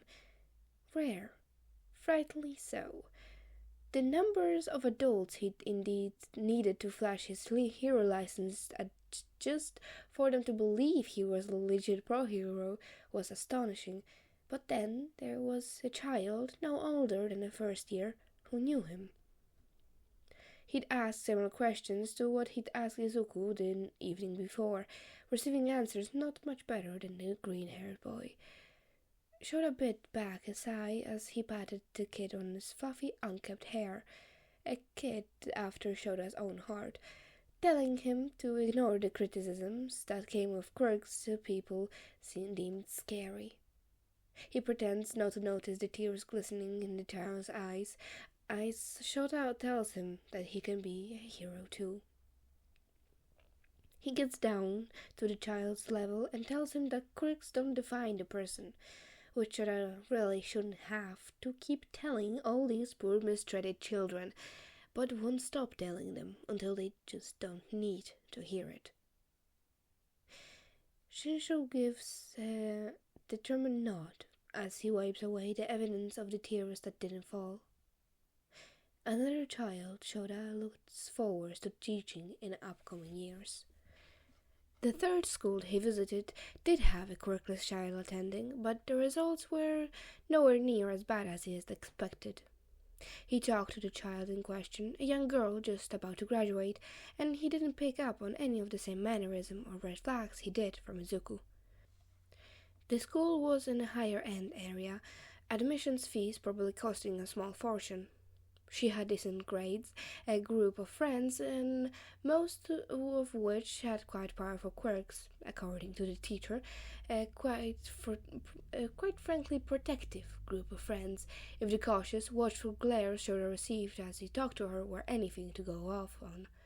The school wasn't perfect, no school is, but it was by far one of the best he'd seen. Nothing he could see to report back to his boss, which was nice. Not all schools were revolutionarily discriminatory, and as it turns out, the whole new generation wasn't a complete loss of decency. Shota shakes himself from his thoughts and as his phone vibrates. It's almost startling, considering the only person who really texts him is Hisashi, who Shota knows is doing some catch-up marketing in the teacher's office and wouldn't be texting him. He can't help but smile when he sees Izuku's name flash on the screen. Izuku, 4:24 p.m. Oh, Aizawa-san! I didn't expect to hear from you again. I really didn't think you were serious last night. Sorry.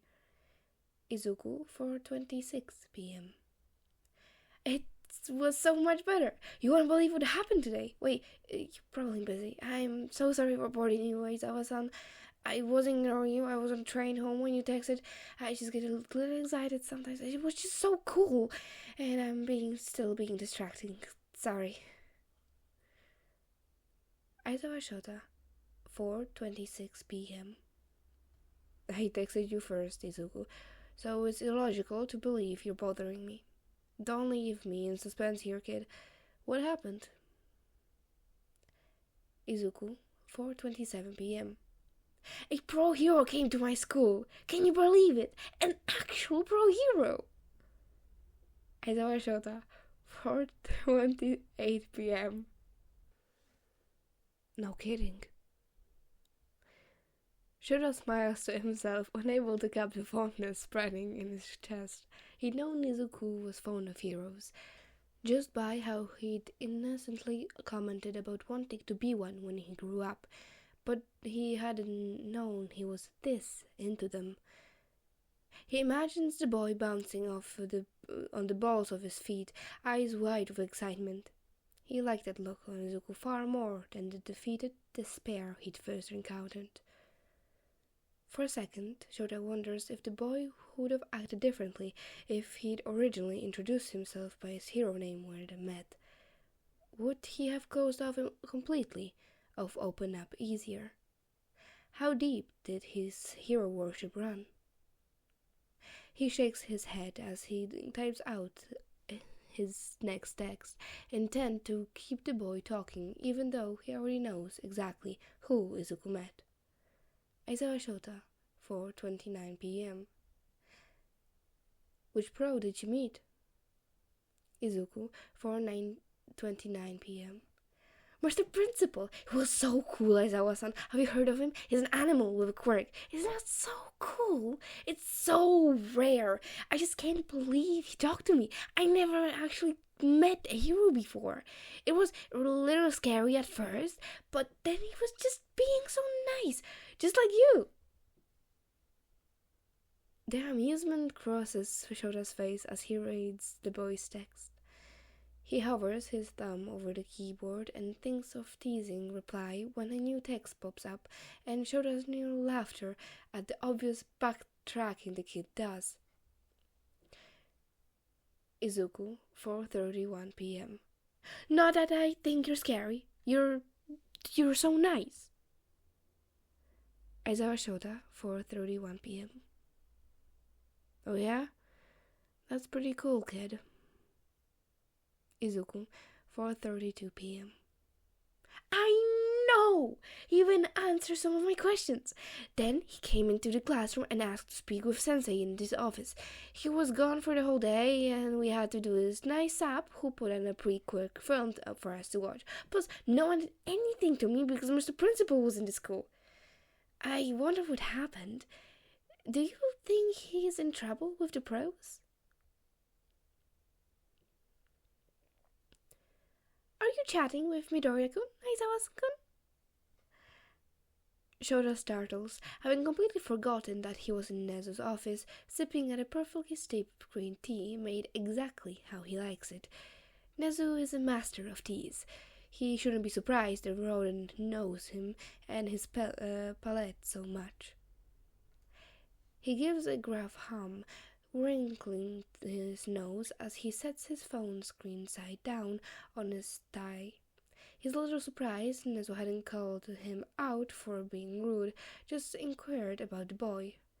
He should probably be afraid Nezu seems to already have taken a shine to the boy. The fact that Nezu stopped in to chat with Izuku, answering his question and being pleasant enough for Izuku to deliver such a raving review of the usually terrifyingly passive throat should also be worrying. He was quite charming, Nezu's nose twitches. As far as humans tend to go, very intelligent as well. You were right about the lack of accurate grading. I found a file of falsified test papers in one of the principal's drawers. That boy is smart, Aizawa-kun, knowledgeable, and quite gifted in analysis as well, from what I've gathered simply from the question he asked about my quirk. Very few professional analysts to have delved quite so far in the abilities of my quirk. Nezu pauses, gazing over Shota's shoulder thoughtfully. Do you know if Midoriya-kun has any interest in heroics? Interest in UA in general? Business, support course, general education? He does, Shota answers slowly, a little afraid of what Nezu is plotting. Or he did. Izuku doubts he will even make it into high school, and with those almost a whole semester of new failing grades, not to mention everything from before junior high. We both know his worries are valid. Those grades alone make his chances of admission non-existent. You should know that. Yes. Nezu frowns, whiskers arching forwards thoughtfully. And there is the rather hefty disciplinary file I found as well. The grades are quite easy swept away with retesting and proper marking, but that is quite true that many schools would turn the boy away to it. Our admission rates are low as it is. It would be difficult to find schools willing to give the boy a chance with that kind of academic anchor tied to him. I don't think he's a bad kid, Shota offers quietly. And it's not much, and it doesn't really feel convincing considering he has, too, known only the boy for a day. The levels of blatant discrimination in that school were disgustingly high. It's discriminatory slander. If his grades were falsified due to his status, who's to say his whole record hadn't been? That is a very real possibility. Nezu gives a nod, one foot crossing over the other as he sips his own cup of tea. As of now, there is little I can do to have it wiped clean. What's done, it's done. Shota opens his mouth to dispute the rodent, but Nezu, quick as the whip, carries on. That said, however, if he is interested in a new way, come to start of his high school career, I'm willing to overlook and wave away his unsavory record due to the question notably of how legitimate it truly is. Should he decide to pursue school at UA, he will start with a clean slate, and I will personally vouch for the boy at any school he applies to, as I'm sure you will as well. Yes? It's not perfect, but it's better than nothing. Shota's word doesn't really mean a whole lot. It's hardly known, despite his hero license. But Nezu, on the other hand, he has power. His words mean something. Thank you. Shota bows his head, relief easing some of the weight tension of his shoulders. Don't mistake me, Aizawa-kun. Nezu shakes his head with a fond smile. It's fond, but edging toward sharp and scheming. I am not doing this for you, though you did bring this to light. I am merely curious to see what the future holds for that boy. Shota stills as he eyes the rodent across from him. Nezu doesn't so much as blink as Shota studies him. He's known this rodent for many many years, and he still has no idea how to read him. Shota doubts anyone does. Nezu's whiskers flick forward in silent agreement, as if he'd read Shota's mind, or read his thoughts in his neutral expression. Just something else that makes Nezu terrifying. Just so we are on the same page, Aizawa-kun. Nezu smiles over the rim of his teacup. He received no favoritism nor special treatment should Minoru-kun choose the road of trying for UA admission. It won't be easy. We live in a world where quirks are power. As unfortunate as that notion is, he will need to pass on his own accord, perhaps as you did, Aizawa-kun. It has been quite a few years since a student has shown such promise. Of course, Nezu-san. Not that I have ever doubted your teaching in the slightest. You've always been a fair and just man, explosion records aside. Shota lets out a huff. Thanks. Aizawa Shota, 4:02 p.m.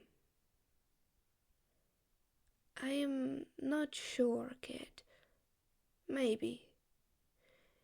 Your teacher didn't sound like a very nice man to me. He probably got what he had coming. Karma catches up to everyone, good or bad. It didn't take long for the media to sink its claws into the fact that UA Pro Heroes waltzed into all the schools in the Musutafu area in one single day. At first, no one quite knew what was going down. It all just appeared as random check-ins at first, but not strange, until 1 week later when Nezu spent the whole day personally visiting each school with skeletons in the closet, a smile that's too taunt to be kind, leaving everyone in his path shaken. They called it the education purge, and it blew up across Japan. Dozens of teachers were fired for various reasons. Teachers and administration across the elementary schools, middle schools, junior highs, and high schools were dismissed at Nezu's sharp insistence. It's not like there was any chance of redemption when Nezu was the one insisting, not to mention all the cold, hard evidence the rat had managed to get his hands on in under a week. Shota's not sure he's ever felt so proud of a group of heroes than he was of the UA staff, who rid the education system of over 40 teachers across the Musutafu district who abused their position and or their students. 6 of which teachers ended up charged in Tsukoji's hands, a couple of which could quite possibly be facing jail time. Izuku's homeroom teacher was among them. There was video footage of the man grabbing Izuku's shoulder and arm, getting in his face, and though the camera didn't have sound, it was very clear that he was screaming at him. The abuse was so clear that Shota's stomach had screwed up as he'd watched a collection of multiple incidents involving Izuku and his homeroom teacher. Some in private, and others in front of the whole class. He wonders why Izuku didn't mention that, but the kid did seem to believe a lot of what happened to him was normal. Society was so fucked. This was why he became a hero in the first place, so he could help those in need. He knew school wasn't a nice place for some.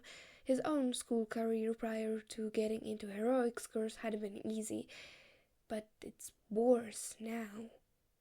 And it will only keep getting worse if they don't do anything about it. Shota could not be more pleased with what they've accomplished as a whole. Everything was brought to light as soon as Nezu started digging around. It wasn't hard to get justice when someone actually tried. All the schools had security footage. It was all there, clear as day and recorded. It's almost sick how all this evidence was just sitting in untouched in various hard drives while these kids continued to suffer because no one thought to skim the videos. No one cared to. Well, people do now. Izuku, 11:58 a.m.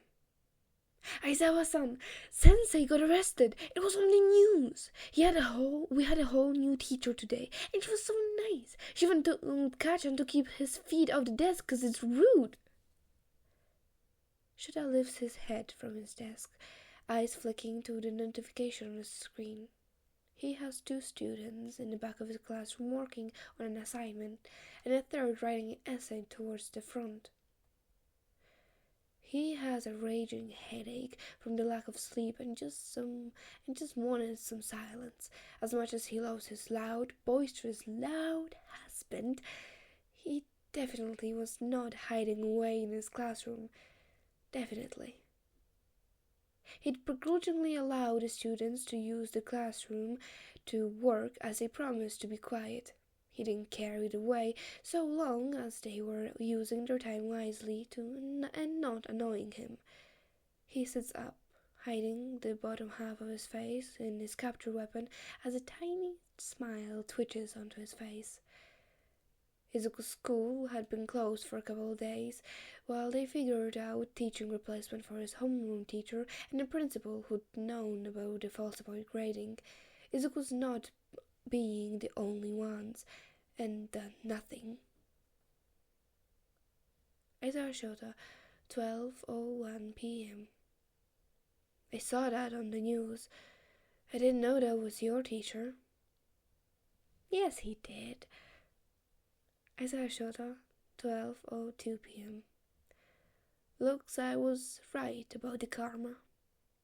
Izuku, 12:02 p.m. Yeah, you were, and he was a pretty mean teacher sometimes. He just didn't like me, I think. Or kids in general, maybe. But I didn't think he could end up in so much trouble because of me. Do you think that's why the principal is leaving too? Izuku, 12:03 p.m. Alright, I forgot you don't know, but the principal is also leaving at the end of the week. He's retiring, but it's a pretty short notice, and he's only like 40. Think it has anything to do with the education purge? Aizawa Shota, 12:04 p.m. Who knows? All that matters is that bad teachers are getting what they deserve. I'm glad the pros are finally starting to get their asses in gear. This has been a problem for too long. Izuku, 12:06 p.m. Don't say that about the pros. They work really hard, Aizawa-san. Shota snores a laugh that draws in the 2 of the 3 students' attention. He looks away from them sharply, and they take the hint, returning to their work. Shota tries to think up a response, but Izuku beats him to it. The kid just cements over his own hero defense. Izuku, 12:07 p.m. Did they come to your school, Aizawa-san? The news said that they were to every school in Mustafu. Did you meet any of the heroes? Aizawa Shota, 12:07 p.m. I saw some of them. Izuku, 12:08 p.m. You're probably a very nice teacher, so I don't think they would anything to worry about. You've been so nice to me. I wish you were my teacher, even though I knew Sensei so far. Shota bows his head, nose digging into his capture weapon. His smile widens slightly, and he can't quite seem to wipe it off his face. He'll forever be grateful to his capture scar for hiding away all his emotions. Smiling like this would ruin his image. This kid. How could anyone be mean to this child? Aizawa Shota, 10 p.m. Thanks, kid. Maybe I'll have the privilege of teaching you one day. On that note, shouldn't you be getting to class? Izuku, 12:12 p.m. All right, lunch is almost over. Oh wait, you're a teacher. I'm so sorry for bothering you while you're at work. If I'm in school, you're in school. Duh. That me, not to you. Aizawa Shota, 12:13 p.m. Don't worry about bothering me. I wouldn't have given you my number if I didn't anticipate you using it. I will be bothered if you're late to class, though. Izuku, 12:13 p.m. Right. Have a good day, Aizawa-san. The next time Shota sees Izuku is a couple weeks after the education purge coverage had died down. It's a weekend, and he's at the cafe with Hisashi, one of those rare Sundays where neither of them had anywhere to be or anything to do. Sunday is one of those days Shota tends to have off if he's not involved in cases with the police department, but Hisashi usually has morning meetings with his radio show producer. His producer was on holiday with his family this week, though, so Hisashi is also free for the first time in a while. Shota had just rolled out of bed after a late patrol, and Hisashi had been angsty to get out of the house in something that wasn't his leather costume. Shota can't say he himself looks much different in his own hoodie and sweats, but Hisashi at least has style, most of the time. So, of course, they head to the cafe for coffee and treats.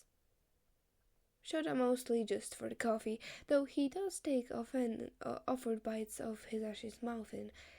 Shota's not sure how Hisashi can consume so much sugar and still function. It probably fuels his bouncy golden retriever mannerisms. Shota doesn't look up at first when the door chimes announcing a new customer. It's midday, so the cafe is filled with a decent number of customers. The line is long, and the majority of the tables are taken. He does look up when he hears a familiar voice. "One hot chocolate, please," Izuku requests lightly, and Shota can hear the smile in his voice. His head jerks up with enough a jolt that Hisashi startles, the blonde's own hot chocolate sloshing over the edge slightly and onto his hands. He shoots Shota a glare, but Shota's eyes are fixed on the familiar small frame of a child, paying for his drink. Izuku is wearing what appears to be an all-white sweatshirt, fierce, and regular jeans. His green curls are just as wild as when Shota met him, which makes him easily recognizable. He hasn't seen the kid since walking him home that night, but Izuku had made good on texting Shota every day, or texting back when Shota texts him first at least. But recently, Izuku had been the one to send the first spark zone of text conversation. He actually knows a fair bit about the kid at this point.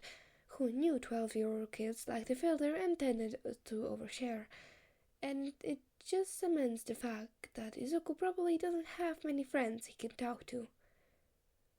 Shota stands, so much so to Hisashi's confusion. It's not until Shota calls out a light, but projecting Izuku-kun, that Hisashi finally seems to realize what's happening. Eyes widening as he gapes in surprise for a second. Hisashi's jaw clicks closed when Izuku stiffens at the call of his name. The boy throws around in almost panic before he spots Shota, and his expression relaxes. "Oh, hi Aizawa-san. I didn't think I would meet you here." He pauses. "I probably should have, though. I mean, you did introduce me to this place, and you said you visited all the time, too." His voice is cheerful, but Shota can't focus on that. Nope. Something else draws in his attention. Something that has anger swinging in his stomach hand twitching to reach out and grasp the boy's chin between his fingers so he can inspect it properly. "What the hell happened to your face?" For a second, the boy looks confused before his nose wrinkles. He reaches up to prod at his very own bruised eye, shaking his head. "Oh, it's nothing, Aizawa-san. An accident." An accident. Of course it is. That's Izuku's go-to excuse, apparently. Shota knows he mouths the words back to him in disbelief. This kid. Why is it always this kid? Behind him, Hisashi had stood up too, and Izuku's eyes instantly trail to him. He takes a tiny step backwards at the unknown addition, calculating eyes flickering between the two of them. "Izuku-kun?" Shota manages out after reeling in the bubbling anger. He sucks in a slow, deep breath, gesturing back half-heartedly to Hisashi. "This is my husband, Hisashi. Hisashi, this is Izuku-kun." "Hiya, Izuku-kun!" Hisashi takes the floor, smiling widely despite the worrying glinting in his gaze that only Shota can pick up. "It's great to finally match a face to a name. Shota talks about you loads, kiddo. All good things, of course. I've been dying to meet you." "Hi." Izuku gives a little smile back, head bowing respectfully. "It's nice to meet you, too." Hisashi's smile widens as he shoots Shota one of those lovesick looks that he would have after meeting a baby animal, the expression that would usually be accompanied by a squeal of, "Can we keep him?" "Why don't you come and join us, Izuku-kun?" Shota suggests easily, eyeing the teen who's making a conscious effort to position his hair just right so it covers his bruised eye. Izuku freezes at the offer, eyeing Shota with only one eye not curtained by his hair, reading something in the man's expression that has him slouching with a pout. "I feel like I don't really have a choice in this one," Izuku mumbles, shoulders slumping. Hisashi straightens up to assure the boy he does, but Shota beats him to it, eyes narrowing on the child. "You are correct." Hisashi squeals, slapping Shota's shoulder in a silent warning, but Shota stands his ground. Izuku huffs, the corner of his lips twitching into a smile as he nods. It's not even 2 minutes later that the three of them are sitting at the table together, Hisashi and Shota sipping at their ceramic mugs, while Izuku clutters at the paper-to-go cup of hot chocolate. "So, what kind of accident was it this time, huh? Kachan and his lackeys?" "No." Izuku shakes his head with a light smile. "Kachan isn't usually a problem now, and since he's backed off, so has his friend. He's still not nice, but he's better than before. Hardly talks to me now." "Where did you get the shiner then?" Hisashi asks, head cocked to the side and giving Izuku his full attention. "Just because the kids in my class had backed off doesn't mean everyone did." Izuku sips his hot chocolate. "The teachers have been paying more attention. I think they're still pretty scared of the pros, but there are hidden areas in the school where teachers don't go a lot." Shota can read between the lines. "You got jumped in school?" "You are very invested in this, Aizawa-san." Izuku's nose crunches up with his playful smile. Hisashi actually snorts, and Shota kicks his heel back into his husband's shin, Hisashi clamps his bottom lip between his teeth to keep himself from making any noise. That wasn't a no, and I'm worried, Izuku. Shota corrects. You're still in a target, clearly, and you shouldn't be. You should be safe at school. I will always be a target. Izuku softens his voice like he's the one consoling Shota, and Hisashi's voice does a high-pitched squeal that human ears can barely pick up. Shota shoots him a warning look before lulling his attention back to Izuku's downcast face. I'm quirkless. Izuku's attention jerks absently, eyes flicking nervously to Hisashi. Shota forces his own body not to react with Izuku's, reading the boy silently. Hisashi doesn't seem to have picked up on why Izuku is panicking, and that in itself seems to calm the boy. Hisashi just glances casually between the child and his husband, green eyes taking in the situation.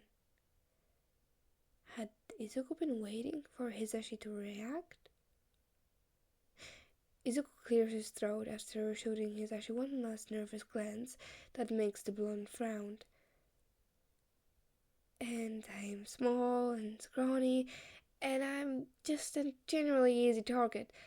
I can't fight back. Of course I'm a target, Aizawa-san. You should fight back. Shota rubs at his forehead, not expecting the laugh from Izuku. He drags his eyes up from his coffee, a frown tugging at his lips, as Izuku laughs behind his hand. I can't.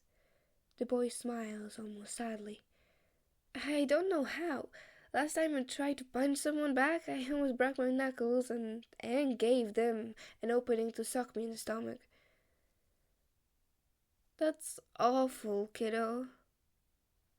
Hisashi draws in a breath, sad gaze on the oblivious child. Izuku just shrugs like it's a normal thing. You should know how if you're always in a situation where you're in danger. You're right, you'll always be a target. Shota frowns thoughtfully. Have you ever thought about self-defense classes? We tried, Izuku informed softly, fingers drumming on the side of his cup. Mom tried to enroll me in one after the bullying started getting sorta bad when I was little, but none in our area except our quirkless kids, and the closest one who did was in Hosu. She really did try, but we didn't have the money to put me on the subway twice a week. None of them speak for a long second. The fact that self-defense classes are denying quirkless people, kids no less, who are in the most need of it, is disgusting. You know, Izuku-kun, Hisashi smiles wildly, voice sing-songy in an attempt to lighten the atmosphere a little. Hisashi pauses as he swings a hand back to gently slap the back of his hand against Shota's chest for emphasis. Shota here is an excellent self-defense teacher. He's done some training. He's taught quite a few students, and he's been practicing since he was just a kid, you know. Really? Izuku perks up. I really didn't expect that. Oh yeah. Hisashi shoots Shota a playful grin that's met by a blank look in return. Laid me out flat one of the first times we've met. I barely saw him coming. He's feisty. And that's enough of you two. Shota scoffs, softly shoulder-checking a cackling Hisashi. I really don't like the idea of you having no self-defense at school. Would you be willing to take some private classes with me?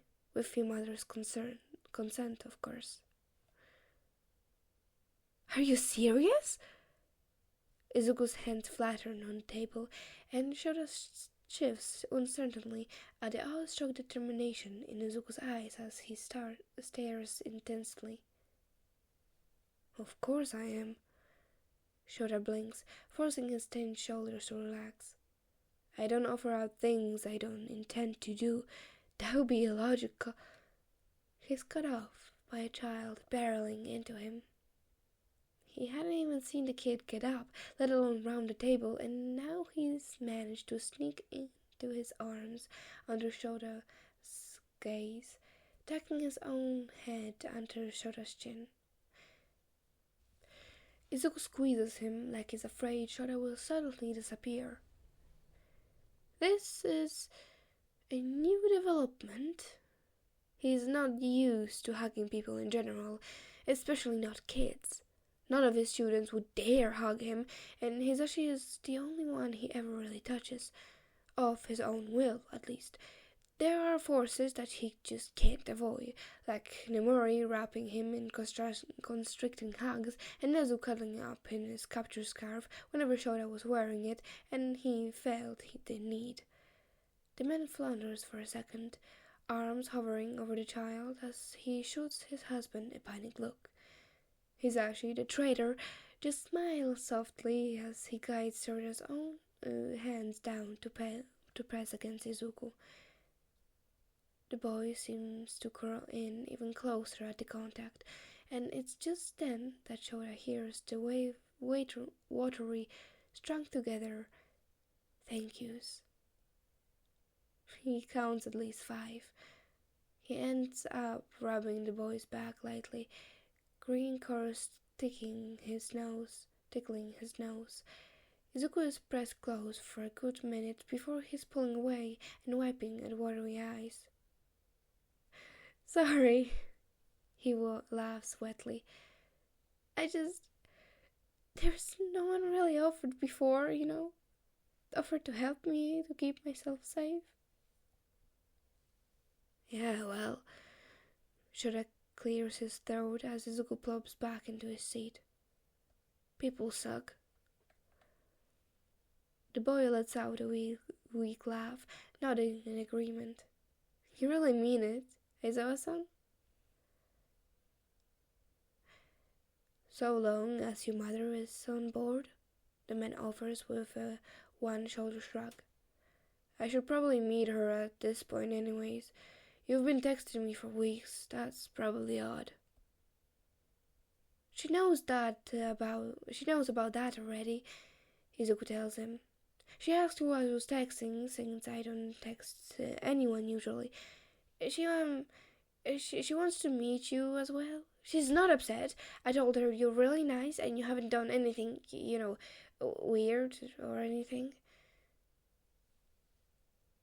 Probably not great. Shota knew it was unconventional to be texting a child whom he doesn't really know without parental consent, but desperate times call for desperate measures. He'd do it all again if it meant making sure this child lived. Plus, it's a good thing his mother is worried about an unknown strange man contacting her child. He'd be more upset if she wasn't. Relax, kid. Shota shakes his head. I'm glad you told your mother. Remember when I met you? I told her to tell her. Oh, Izuku blows out. Right, I forgot about that, Aizawa-san. I just don't want you to get in trouble because you're not creepy. Such high praise. Shota drawls, hiding the small smile behind the rim of his coffee mug. Izuku makes a panic-choking noise that Shota probably shouldn't find as amusing as he does. You know what I mean, Aizawa-san. You're so nice, and I don't think she knows how nice you've been to me. But she will probably when you meet her. Shota doesn't let his face twist with disbelief, because nice is not the first thing people think about him when they meet him. Hisashi knee brushes against Shota's under the table, grounding him. Shota brushes the child's words off, instead asking him about his classes. Both Shota and Hisashi listen intently as the boy launches into the interesting information he found in the prequel history. It's 2 days later. Shota finds himself sat at a table in the Midori apartment with a mug of tea in front of him. Across from him sits Midori Inko, who kindly led him into the apartment with about Izuku, who'd gone down to the parking lot to collect him. Izuku had arranged this meeting so that both he and Shota were off from school for the evening, and so it was in the 2-hour period between his mother waking up and when she leaves for her evening job. Midoriya-san had eyed his appearance, Shota had almost wished he listened to Hisashi and opted for a button-up and jeans instead of his loose, long-sleeve black shirt and a pair of pants that edged towards sweats. After the introductions, courtesy of Izuku, who looked far too pleased, Midoriya-san had shooed Izuku off to his bedroom. Shota feels silly for being worried he no longer has an Izuku-shaped buffer. He knew he wasn't the best at talking to parents. Parent-teacher interviews were a nightmare. They sit quietly at the table together for a second, and Shota longs to have either Izuku there too, or Hisashi to use as a crutch in conversation. Every introvert needs an extrovert. Midoriya-san is the one who finally breaks the silence. My Izuku tends to sing high praises about people, even if they don't deserve it. Midoriya-san tells him softly, tucking straight hair of dark green behind her ear. He's such a sweet boy. I wasn't sure what to make of you when he told me he was talking with you, and had been for weeks. A man he met on train, and especially a stranger who exchanged numbers with him. I don't think anyone or anything can prepare a mother for implications of that. I am sorry about that, Shota tells her honestly, though he'd never take back what he'd done. I had students like him before, and I know when something's not quite right. It was instinct to check in on him. I had no ill intent. I just wanted to help. I also apologize for how long it's taken to meet you. Oh no. The woman laughs softly, waving his hands frankly in dismissal. I know. I wasn't accusing. From what Izuku had told me, you've been nothing but kind to him, and that it's refreshing, I assure you. When I found out, I read through all the messages you two exchanged, so I should be thanking you, Aizawa-san. I know I'm not here for him as much as I should be, so thank you for looking out for him when I can't. He really likes you. I've been so worried about him being lonely when I'm working late shifts, or even double shifts. He's my priority, but I need to work to be able to provide for him. The woman dabs a tissue she pulls from the box on the table against the corner of his eyes, sniffling. After he got diagnosed, people just turned on us. Him being quirky shouldn't have been a big deal, but it was, and it's been hard. He's just a sweet child, kind and caring. I didn't even know the bullying had gotten that bad, that his teachers weren't actually helping him. The tears come faster now, as her voice wobbles. It's quite clear that this is a struggling single mother. I just don't understand how they could set him up for a failure like that. Why him? Why my precious baby? I'm just so grateful for the process, Hassan. that education purge had happened. I didn't even know it was an issue until after it was resolved. His marks are so much better. The woman gave a wild laugh, gesturing to the fridge where two testers stuck up with magnets, 100% and a 95%. I always knew he was such a smart little boy, always chatting about hero analysis he's just so enthralled by, stuff that always went right over my head. I should have known. I should have said things that weren't added up. His teachers deserved what they got. Shota can't help but snarl, but he does manage to keep it low, non-threatening to the woman across from him. You should be able to trust your child's teacher, and I'm sorry you couldn't. I'm sorry Izuku couldn't trust his teacher. The woman lets out another laugh, nodding in agreement. Izuku said you are a teacher, she mumbles softly. I'm glad there are still some good ones in the world looking out for our kids. Shota bows his head thankfully, but doesn't say anything. The woman wipes at her eyes again before her hands settle on the table in front of her.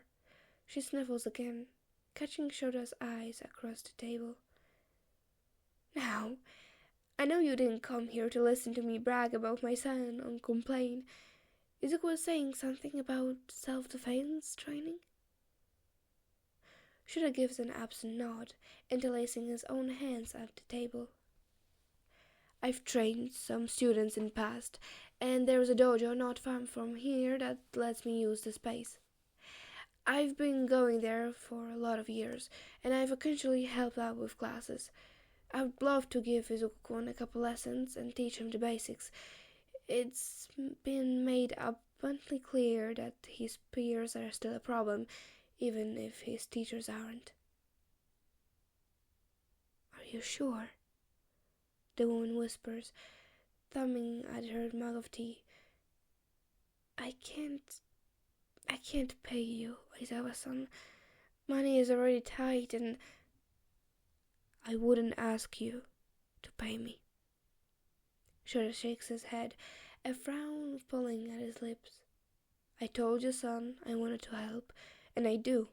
It's only a couple of hours of my time, once or twice a week, and it'll be teaching him a skill he would use for the rest of his life. I would never ask you to pay for something I came to you offering, Midoriya-san. Frankly, I would feel a whole lot better knowing Izuku-kun has a means to defend himself. I'd really appreciate that, Midoriya-san whispers, eyes filling with tears again.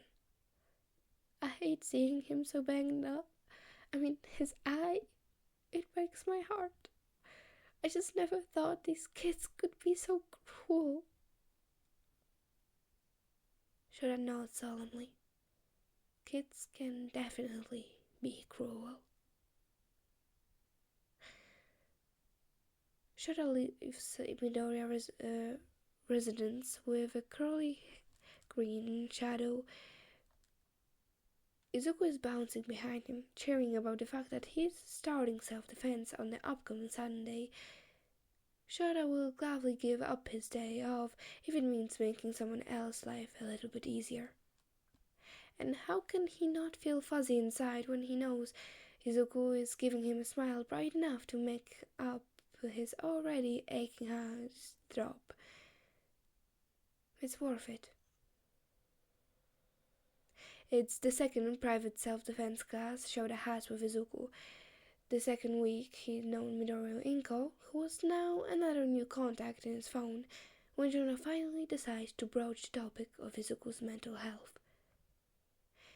He keeps his word of not telling Midoriya-san exactly how he met Izuku, even if it's probably not the best course of action. Shota still doesn't think the boy is a danger to himself. He hasn't even seen a glimpse of the Izuku he'd first encountered, and he doesn't want to break the trust he'd built up. But, that said, He still has intentions of informing Izuku's therapist when Inko and Izuku settle on one. He'd known since the night he met the boy that getting Izuku help from an actual licensed professional was non-negotiable. Izuku had been mistreated, abused, and bullied by his peers and adults in his life. If anything, the kid needed a safe space to vent. So he walked the boy home and managed to run into a very tired Inko. Inko had ushered Izuku up into the apartment to finish up his homework that would be due the following day, and then had agreed to talk with Shota. Shota had softly mentioned the fact that he noticed some things about the boy that were a bit worrying to Midoriya-san, things he would report to counselors at school if he noticed it on any of his students. Midoriya-san had cried, bawled, and sobbed, and Shota was at a loss. Comfort had always been Hisashi's thing, but he'd offered her a hug that she gladly accepted. The Midoriya seemed to get comfortable around people very quickly, and continued on when he knew she was focused again. He talked her through the therapist he found, and even showed her therapy programs for children with less than ideal quirks, having checked twice to make sure that it was quirkless friendly, and even scoped the place out himself before even mentioning it. These were the ones that offered free counseling to children in need. He did not mention the fact that it was the place he nudged youngsters he found on patrol who were heading down the wrong path in life towards. Shota encountered a lot of kids down there on the luck, turning to villainy and gangs as a means to live. He sees a lot of how shitty the world is on patrol. Shota is just glad Midoriya-san takes his words with a determined, protective nod. He is expected to be brushed off like when he mentioned these things to the parents of his students. Instead, she's grateful, eyes watering in appreciation as he explains the program to her. When he's finished, she hugs him again, and he can just hug her back as she cries. All the matter was that Izuku was getting some legit help. As it turns out, Izuku is a fast learner. They decide on self-defense training every Sunday. Shota teaches him how to defend himself, and after the boy had done that part, Shota may even teach him how to properly fight. He's just preparing the boy for the future, he tells himself. Self-defense is good, but fighting technique is also useful. Being able to throw a punch without hurting yourself is a good skill to have, especially if you're interested in heroics and you're quirkless. There is no doubt that Izuku will be faced off against strong, both physically as well as quirk competitors. He teaches the kid how to throw a punch, how to kick without hurting himself. He teaches Izuku how to throw a bigger opponent to the ground, and tries to ignore the fuzzy feeling of pride swelling in his chest when Izuku managed to actually sweep Shota's legs out from under him and sends the man sprawled out on the mat for the first time. Just like he done to Hisashi during the sports festival their first year at UA. Izuku is quiet, determined, and generally an easy teach. He focuses and absorbs everything Shota offers like a little sponge. He can't help but wish sometimes that his own students were this focused on learning. Shota can't help but notice how nice it is to teaching someone who hasn't had the whole world laid out for him. A kid who actually needs to work for what he wants. A kid putting blood, sweat, and tears into bettering himself, into something he doesn't even truly believe is possible. The majority of the heroics course students are there because they're powerful. They have strong quirks, and they've been deemed important to society by Nezu or the commissions. Those who display powerful quirks but poor sportsmanships and basic decency, or even those getting by solely by recommendation. It is really no wonder Shota puts so many heroics students into gen ed, business, or support. Izuku is different. Izuku hasn't been handled anything. Shota loves teaching the next generation of heroes, but there is just something refreshing about one-on-one with his personal problem child. Shota's not sure when the self-defense classes turn into martial arts and then to parkour. He really unintentionally been training the brat like he would his own students interested in underground heroics. He really hadn't meant to transition what was supposed to be self-defense, which Izuku picked up remarkably fast but still refused to really use, into a full UA worthy regiment. Have you given heroics any more thought? Shota asks as he dodges Izuku's attempt at kicking his feet out from under him. The child is covered in sweat, but his eyes are still sparkling with determination. Good. No, not really, the boy breathes out, dragging a hand up through sweaty green hair. Good grades now don't make up for years of bad ones, plus I will never pass the exams. You're kidding, right? Shota quirks an unamused eyebrow. Izuku, you're smart. I'm sure you could pass the UA written test in your sleep. The boy opens his mouth, but Shota beats him to it and continues. And, I've told you before, there are alternatives to passing the entrance exam. That thing's pretty rigged anyways. Getting into the school is what matters. Showing your potential may take time. Class transfer happen all the time. And it's something you should look into if you still want to be a hero. Shota pauses, looking at the boy's pinched expression. He sighs, snaking up a hand out to raffle through Izuku's curls. Just give whatever you choose to be when you grow up your all. A detective, a doctor, a hero, a quirk analysis. Doors may close because you don't have a quirk. But guess what, kid? Doors have handles. Open them.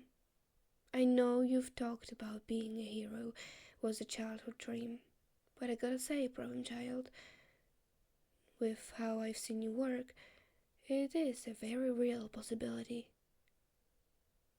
I'm quirkless. So, be the first quirkless hero. Show kids in your position it's possible that they can be a hero too. Be the best damn hero around without a quirk. You should quit as teacher and be a motivational speaker. The voice prompts a laugh from Shota, who pushes Izuku away by his head, where his fingers had still been carded in green. Who would train problem children like you if I quit? That's a good point. The boy snorts a laugh. He pauses, staring down into his own red shoes. You really think I could be a quirkless hero? I think if anyone's capable, it would be you, Izuku. Izuku, 8:19 p.m. I got in! Well, I got into general education at least, but I'm still in. 3 years pass surprisingly fast. Shota's not sure how he becomes a permanent fixture in Izuku's life, nor how the kid manages to weasel his way into Shota's own life. And no, Hisashi, he's most certainly not a dad, thank you very much. Shota's not even sure how he managed to survive 3 whole years being a pro hero, teaching class of heroics to heroics idiots, and training who he knows will be the world first and best quirkless hero on the side. Shota's had planned an actual training regimen for the boy when he decided, once and for all, that he wanted to be a hero. When Izuku stood in front of him, shoulders held high and with that endless gaze of determination, and told him he was going to be a pro no matter what anyone said, Shota could only grin wide and proudly. Aizawa Shota, 8:20 p.m. That's still an accomplishment. Congrats, problem child. Classes are the same as usual, how they always are. Shota insists his class ditch orientation, and he hosts the same quirk apprehension test he does every year. 2 kids fail, and though he'd only threatened to expel the one who came in last place, he lets both go. Minette Habanero, who'd been overly confident and is frankly lacking abilities, and harassed every single one of the girls in Shota's class within the first hour, and had talked to Shota without an ounce of respect, had been permanently expelled from UA entirely, effective immediately. Ito Shoyo, a young boy with an elastic limb quirk who tried hard but hadn't quite met Shota's standards, would be moved to Gen Ed when he'd have the chance to run at Redemption come the sports festivals. His class showed promise this year, good quirks, decent temperaments, sorta, respectful, mostly. It was just missing one thing. And he just so happens to run into that one thing the second day of school, first thing before classes even started. Aizawa-san? Shota pauses, eyebrows furrowing before a smile stretches across his lips.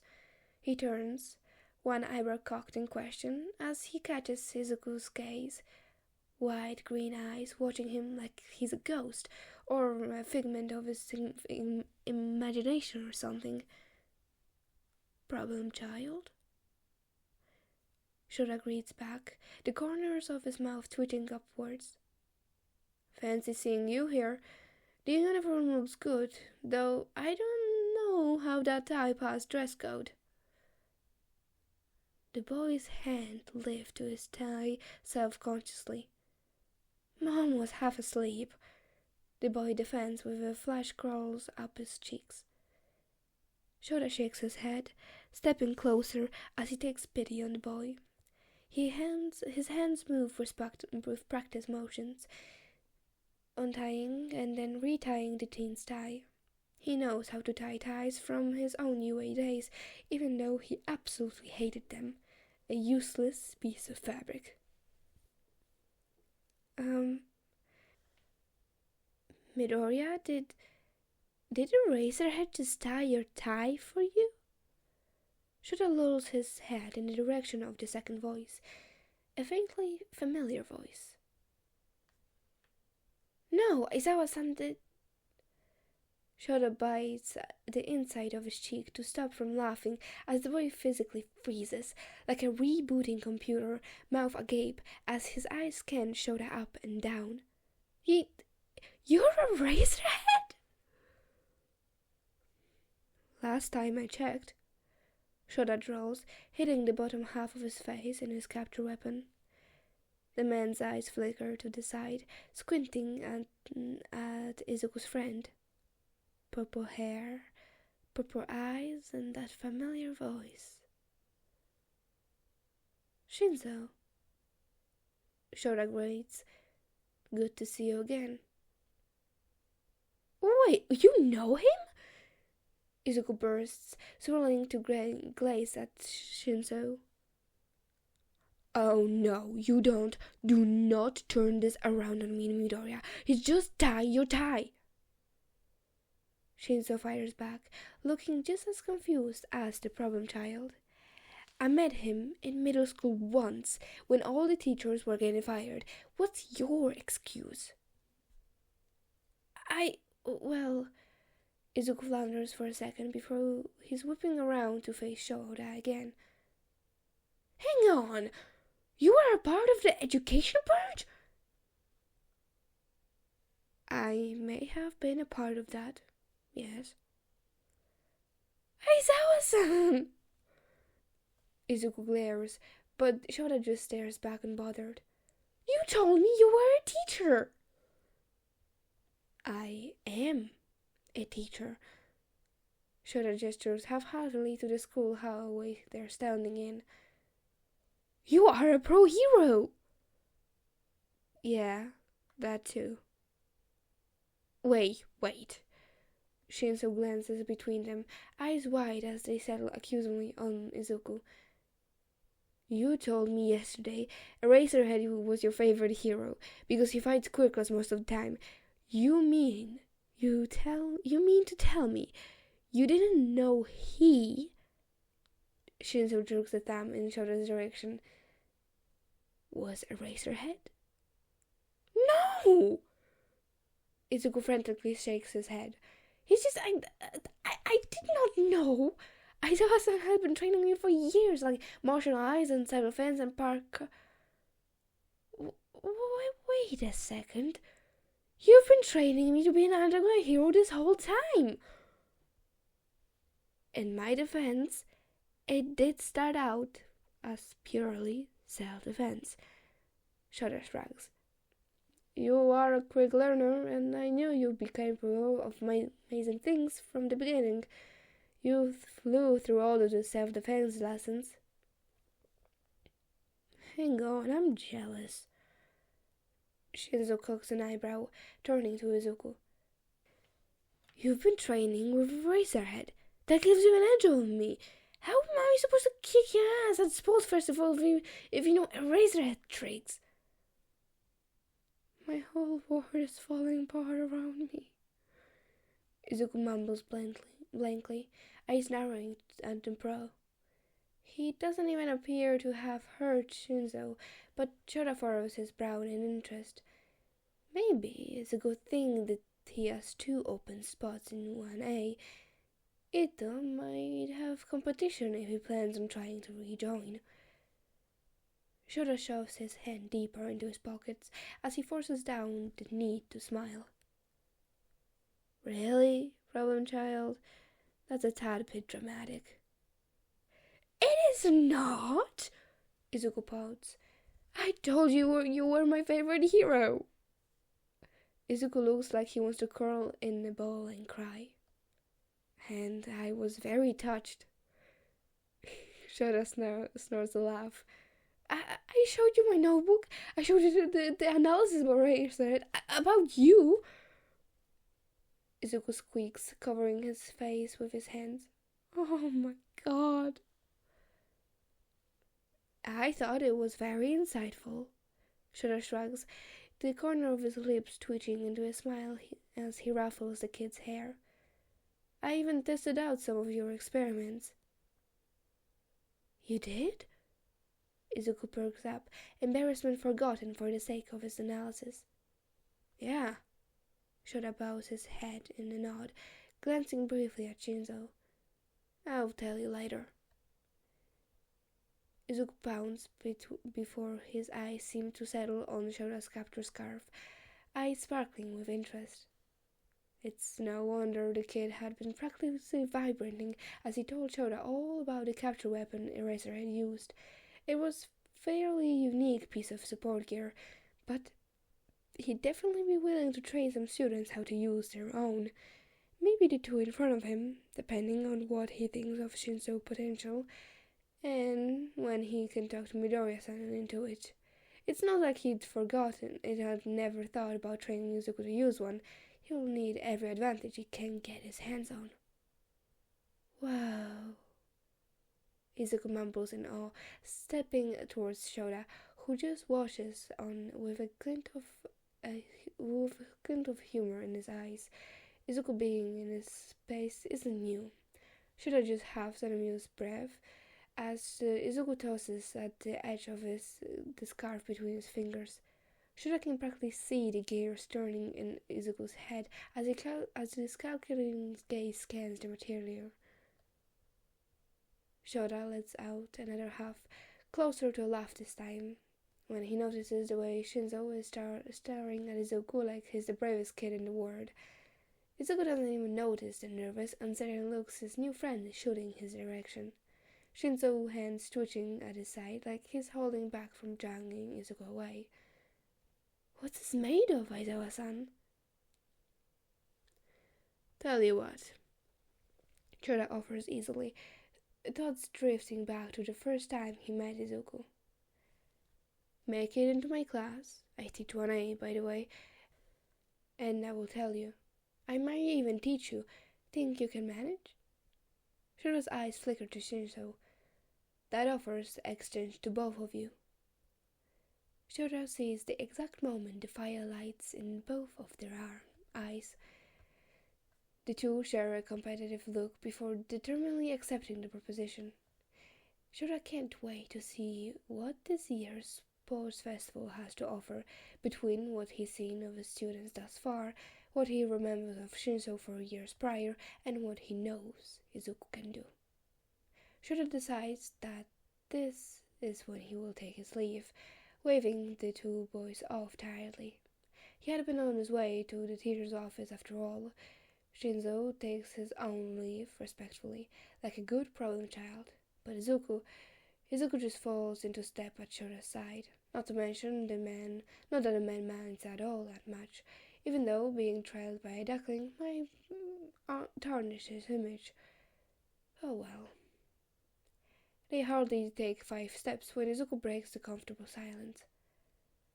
I cannot believe I've known you for 3 years, and you've literally seen me once a week every week in those 3 weeks, and you've not once mentioned you were a Razorhead.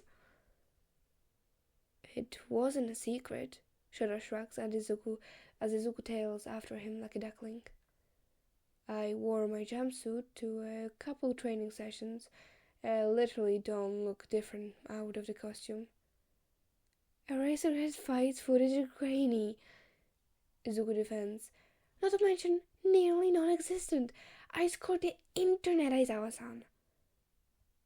I'm underground. What do you expect? I should have figured it out. Izuku continues with a pout, arms lancing over his chest as he lets out a huff. I mean, the teaching? Fine, that's normal. The fact that I tell you that night that my teacher sucks and then Mr. Principal shows up at the school and my teacher gets fired, odd, but could totally be a coincidence. And the fact that you are literally a ninja who teaches me how to be a ninja, I should have guessed. I am a little surprised you didn't, actually. Shota laughs, muffling this noise with his capture weapon. I thought for sure you'd figure it out when you finally showed me your analysis. Your sketch was spot on. Izuku shots the man a glare, but it's softened by the fact he's literally still trailing at Shota's side like a kitten. Yeah. Izuku grips at his yellow backpack strap slightly. Any other big house secret that might blow my mind? Hey, Sho! Nem was looking for you in the... Oh, green bean! Hisashi's smile widens as he pauses beside Shota's slumped form. Shota bites back a smile as Izuku's face slackens as he processes the new information. I forgot you were attending UR this year, little listener. I'll be teaching you English this year, yeah? Hisashi's present mic? Was that supposed to be a secret? Hisashi blinks, gaze flickering between Shota and Izuku over the top of his tinted glasses. I thought he knew. And that's it for this fic. I did not anticipate the second part to be this long. I thought it would be equal, but I was so gravely mistaken. And thank you for being there to the end. I really appreciate that. And also there is in the notes alternative canon-esque ending. Problem child. Izuku stops dead in his tracks, eyes flickering behind him, where his heart drops into his stomach. Aizawa-san? Izuku startles, swirling around at his voice. His gaze catches on the chest of the man who he's been learning under for 3 years before his gaze crawls up the man's face. The man who is at UA on the day of the entrance exams. Why is he here? What are you... How do You teach at UA? The man's face pinches in irritation, gaze dropping to Izuku's recently healed arm and legs before rising back to his face. Izuku-kun. His voice comes out dark, scarily calm. Care to explain how? I just watched you break both of your legs and an arm with a quirk you've never possessed. Aizawa-san. Izuku is sure his voice raises an octave. Would you believe me if I say I was a late bloomer? I literally saw you yesterday, problem child. Aizawa-san deadpans. No, I would not. I can't tell you. I guess I could just ask your mother instead. The man threatens, wiping out his phone where Izuku knows his mother's number sits just a few taps away. No, you cannot tell Mom, Aizawa-san. It's a secret. Izuku pleads, stepping towards the man who holds firm, arms crossed over his chest in a way that's almost as threatening as his thumb hovering over his phone contacts. The dark-haired man heaves a heavy, tight sigh as he rubs his irritated eyes. You really do live up to your name, don't you, problem child? If you want secrecy from me, you've better spill. And even then, no promises. Okay. Izuku nods thankfully. Okay, I will, just not here. I told you, it's a secret. This had better be some spectacular secret, kid. Shota narrows his eyes at the teen. Fine, come. There's enough inside we can use. If I'm not happy with whatever explanation you give, I will be telling your mother. Okay. And that's truly it for anything that this fic has to offer. It is nearly midnight, and I have to get up early tomorrow. And I knew I would be making a mistake when I started recording. I just didn't think that it would carry on so long. I've been recording for an hour, and I thought I was ending. I was not. Also, this was supposed to come out much sooner, but let's just say that I had an hour and a half of recorded audio, and then I lost it. I don't know where it went. I've searched everywhere on my computer. I don't know where it went. I don't know. I never seen anything like it. It just poof, gone. I've cried about it. All right. It's an hour and a half of raw audio. Well, thank you very much for listening of me reading the fic and also my little ramble. And also, I'm sorry, this does not have any music because the first one I forgot, and here I didn't want to make it different. But I promise the next video will have some very cute music at in the beginning.